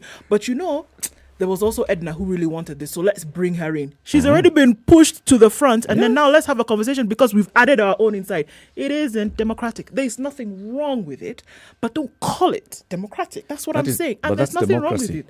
No, you've added your own. It is you've it? Added your own. You've added your own and you've pushed them to the front. You've asked yourself the question, had it not been for that wind assistance, would that person be in the room? Fair. They may not have been in the room, but they're in the room. That's what we're saying now. There's nothing wrong with it. But they were not calling it democracy. Being processed in that room, that is democracy. Actually, the fact that they come out of there, the person who's wind assisted and the others that are not being wind assisted, the ones who have now been told you become wind, that is democracy. It is it? Because the members come out of there, you with your minority voice, me with the majority who has said this is the way we are going, We come out of there and majority has taken the day. That is democracy, buana. It's the same thing that happens in those where, okay, on the 14th, for example, Oda goes to the ballot and people go and queue and they cast and blah, blah, blah, blah, blah. Then you hear so-and-so took off with the certificate. That's democracy. Well, they solved that problem. Because now they issue more than one certificate. So you don't have to worry. Everybody has a certificate. Did you hear Eric said? No. You didn't hear what Eric said. Get certificate and takes off with it. Democratic. No, Eric has a point. You have the freedom to do what you will with the certificate. You have enforced your democracy by you saying, no, I don't think this thing is... So you've got the certificate, take off. You're exercising your rights. It is all democratic. And please do not forget that all these politicians, these aspirants, all of them are in there with self-interest. And that's what the political party owners know. You are here because of your self-interest. So I will give you something. Okay? You shut up. I'll give you. You maintain shut up. I'll give you. This one. Let's support this one. Let's go. Everybody comes out of there with what they wanted. It's democratic. And they're happy. Yeah. Anyway, go and buy Colgate. And when you do that, you'll be able to help folks around the country get access to water. Water has been a really difficult thing to come by. We're talking about schools, we're talking about households, communities, then who cannot run because of the lack of this precious resource. Colgate, with well boring, have been sinking water wells around the country, and they want to do 30 more around the country. If you buy a tube of Colgate toothpaste, proceeds from that go directly to sinking more water wells, making sure that more people have access to water. Yes. Thank you for tuning in to Kenya's biggest conversation. Join us again tomorrow, 6 a.m. to 10 a.m. We say goodbye with City Muga's proverb. The elephant never gets tired of carrying its tasks. The elephant never gets tired of carrying its tasks. Liech, blah, blah, blah, blah, blah. That one. Tuk. Tung. Liech. Tung is a task. Liech, tung, blast. Jogu, mugongo, blah, blah, blah, blah. Never get tired. Wow. Have a lovely day. It's now 10 o'clock.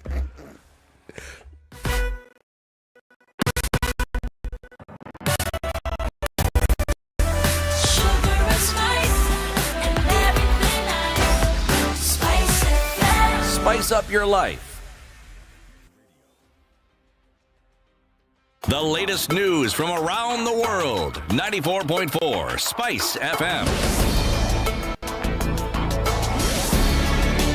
This is Newswire Dennis Center. The government has promised to continue disbursing 547 million shillings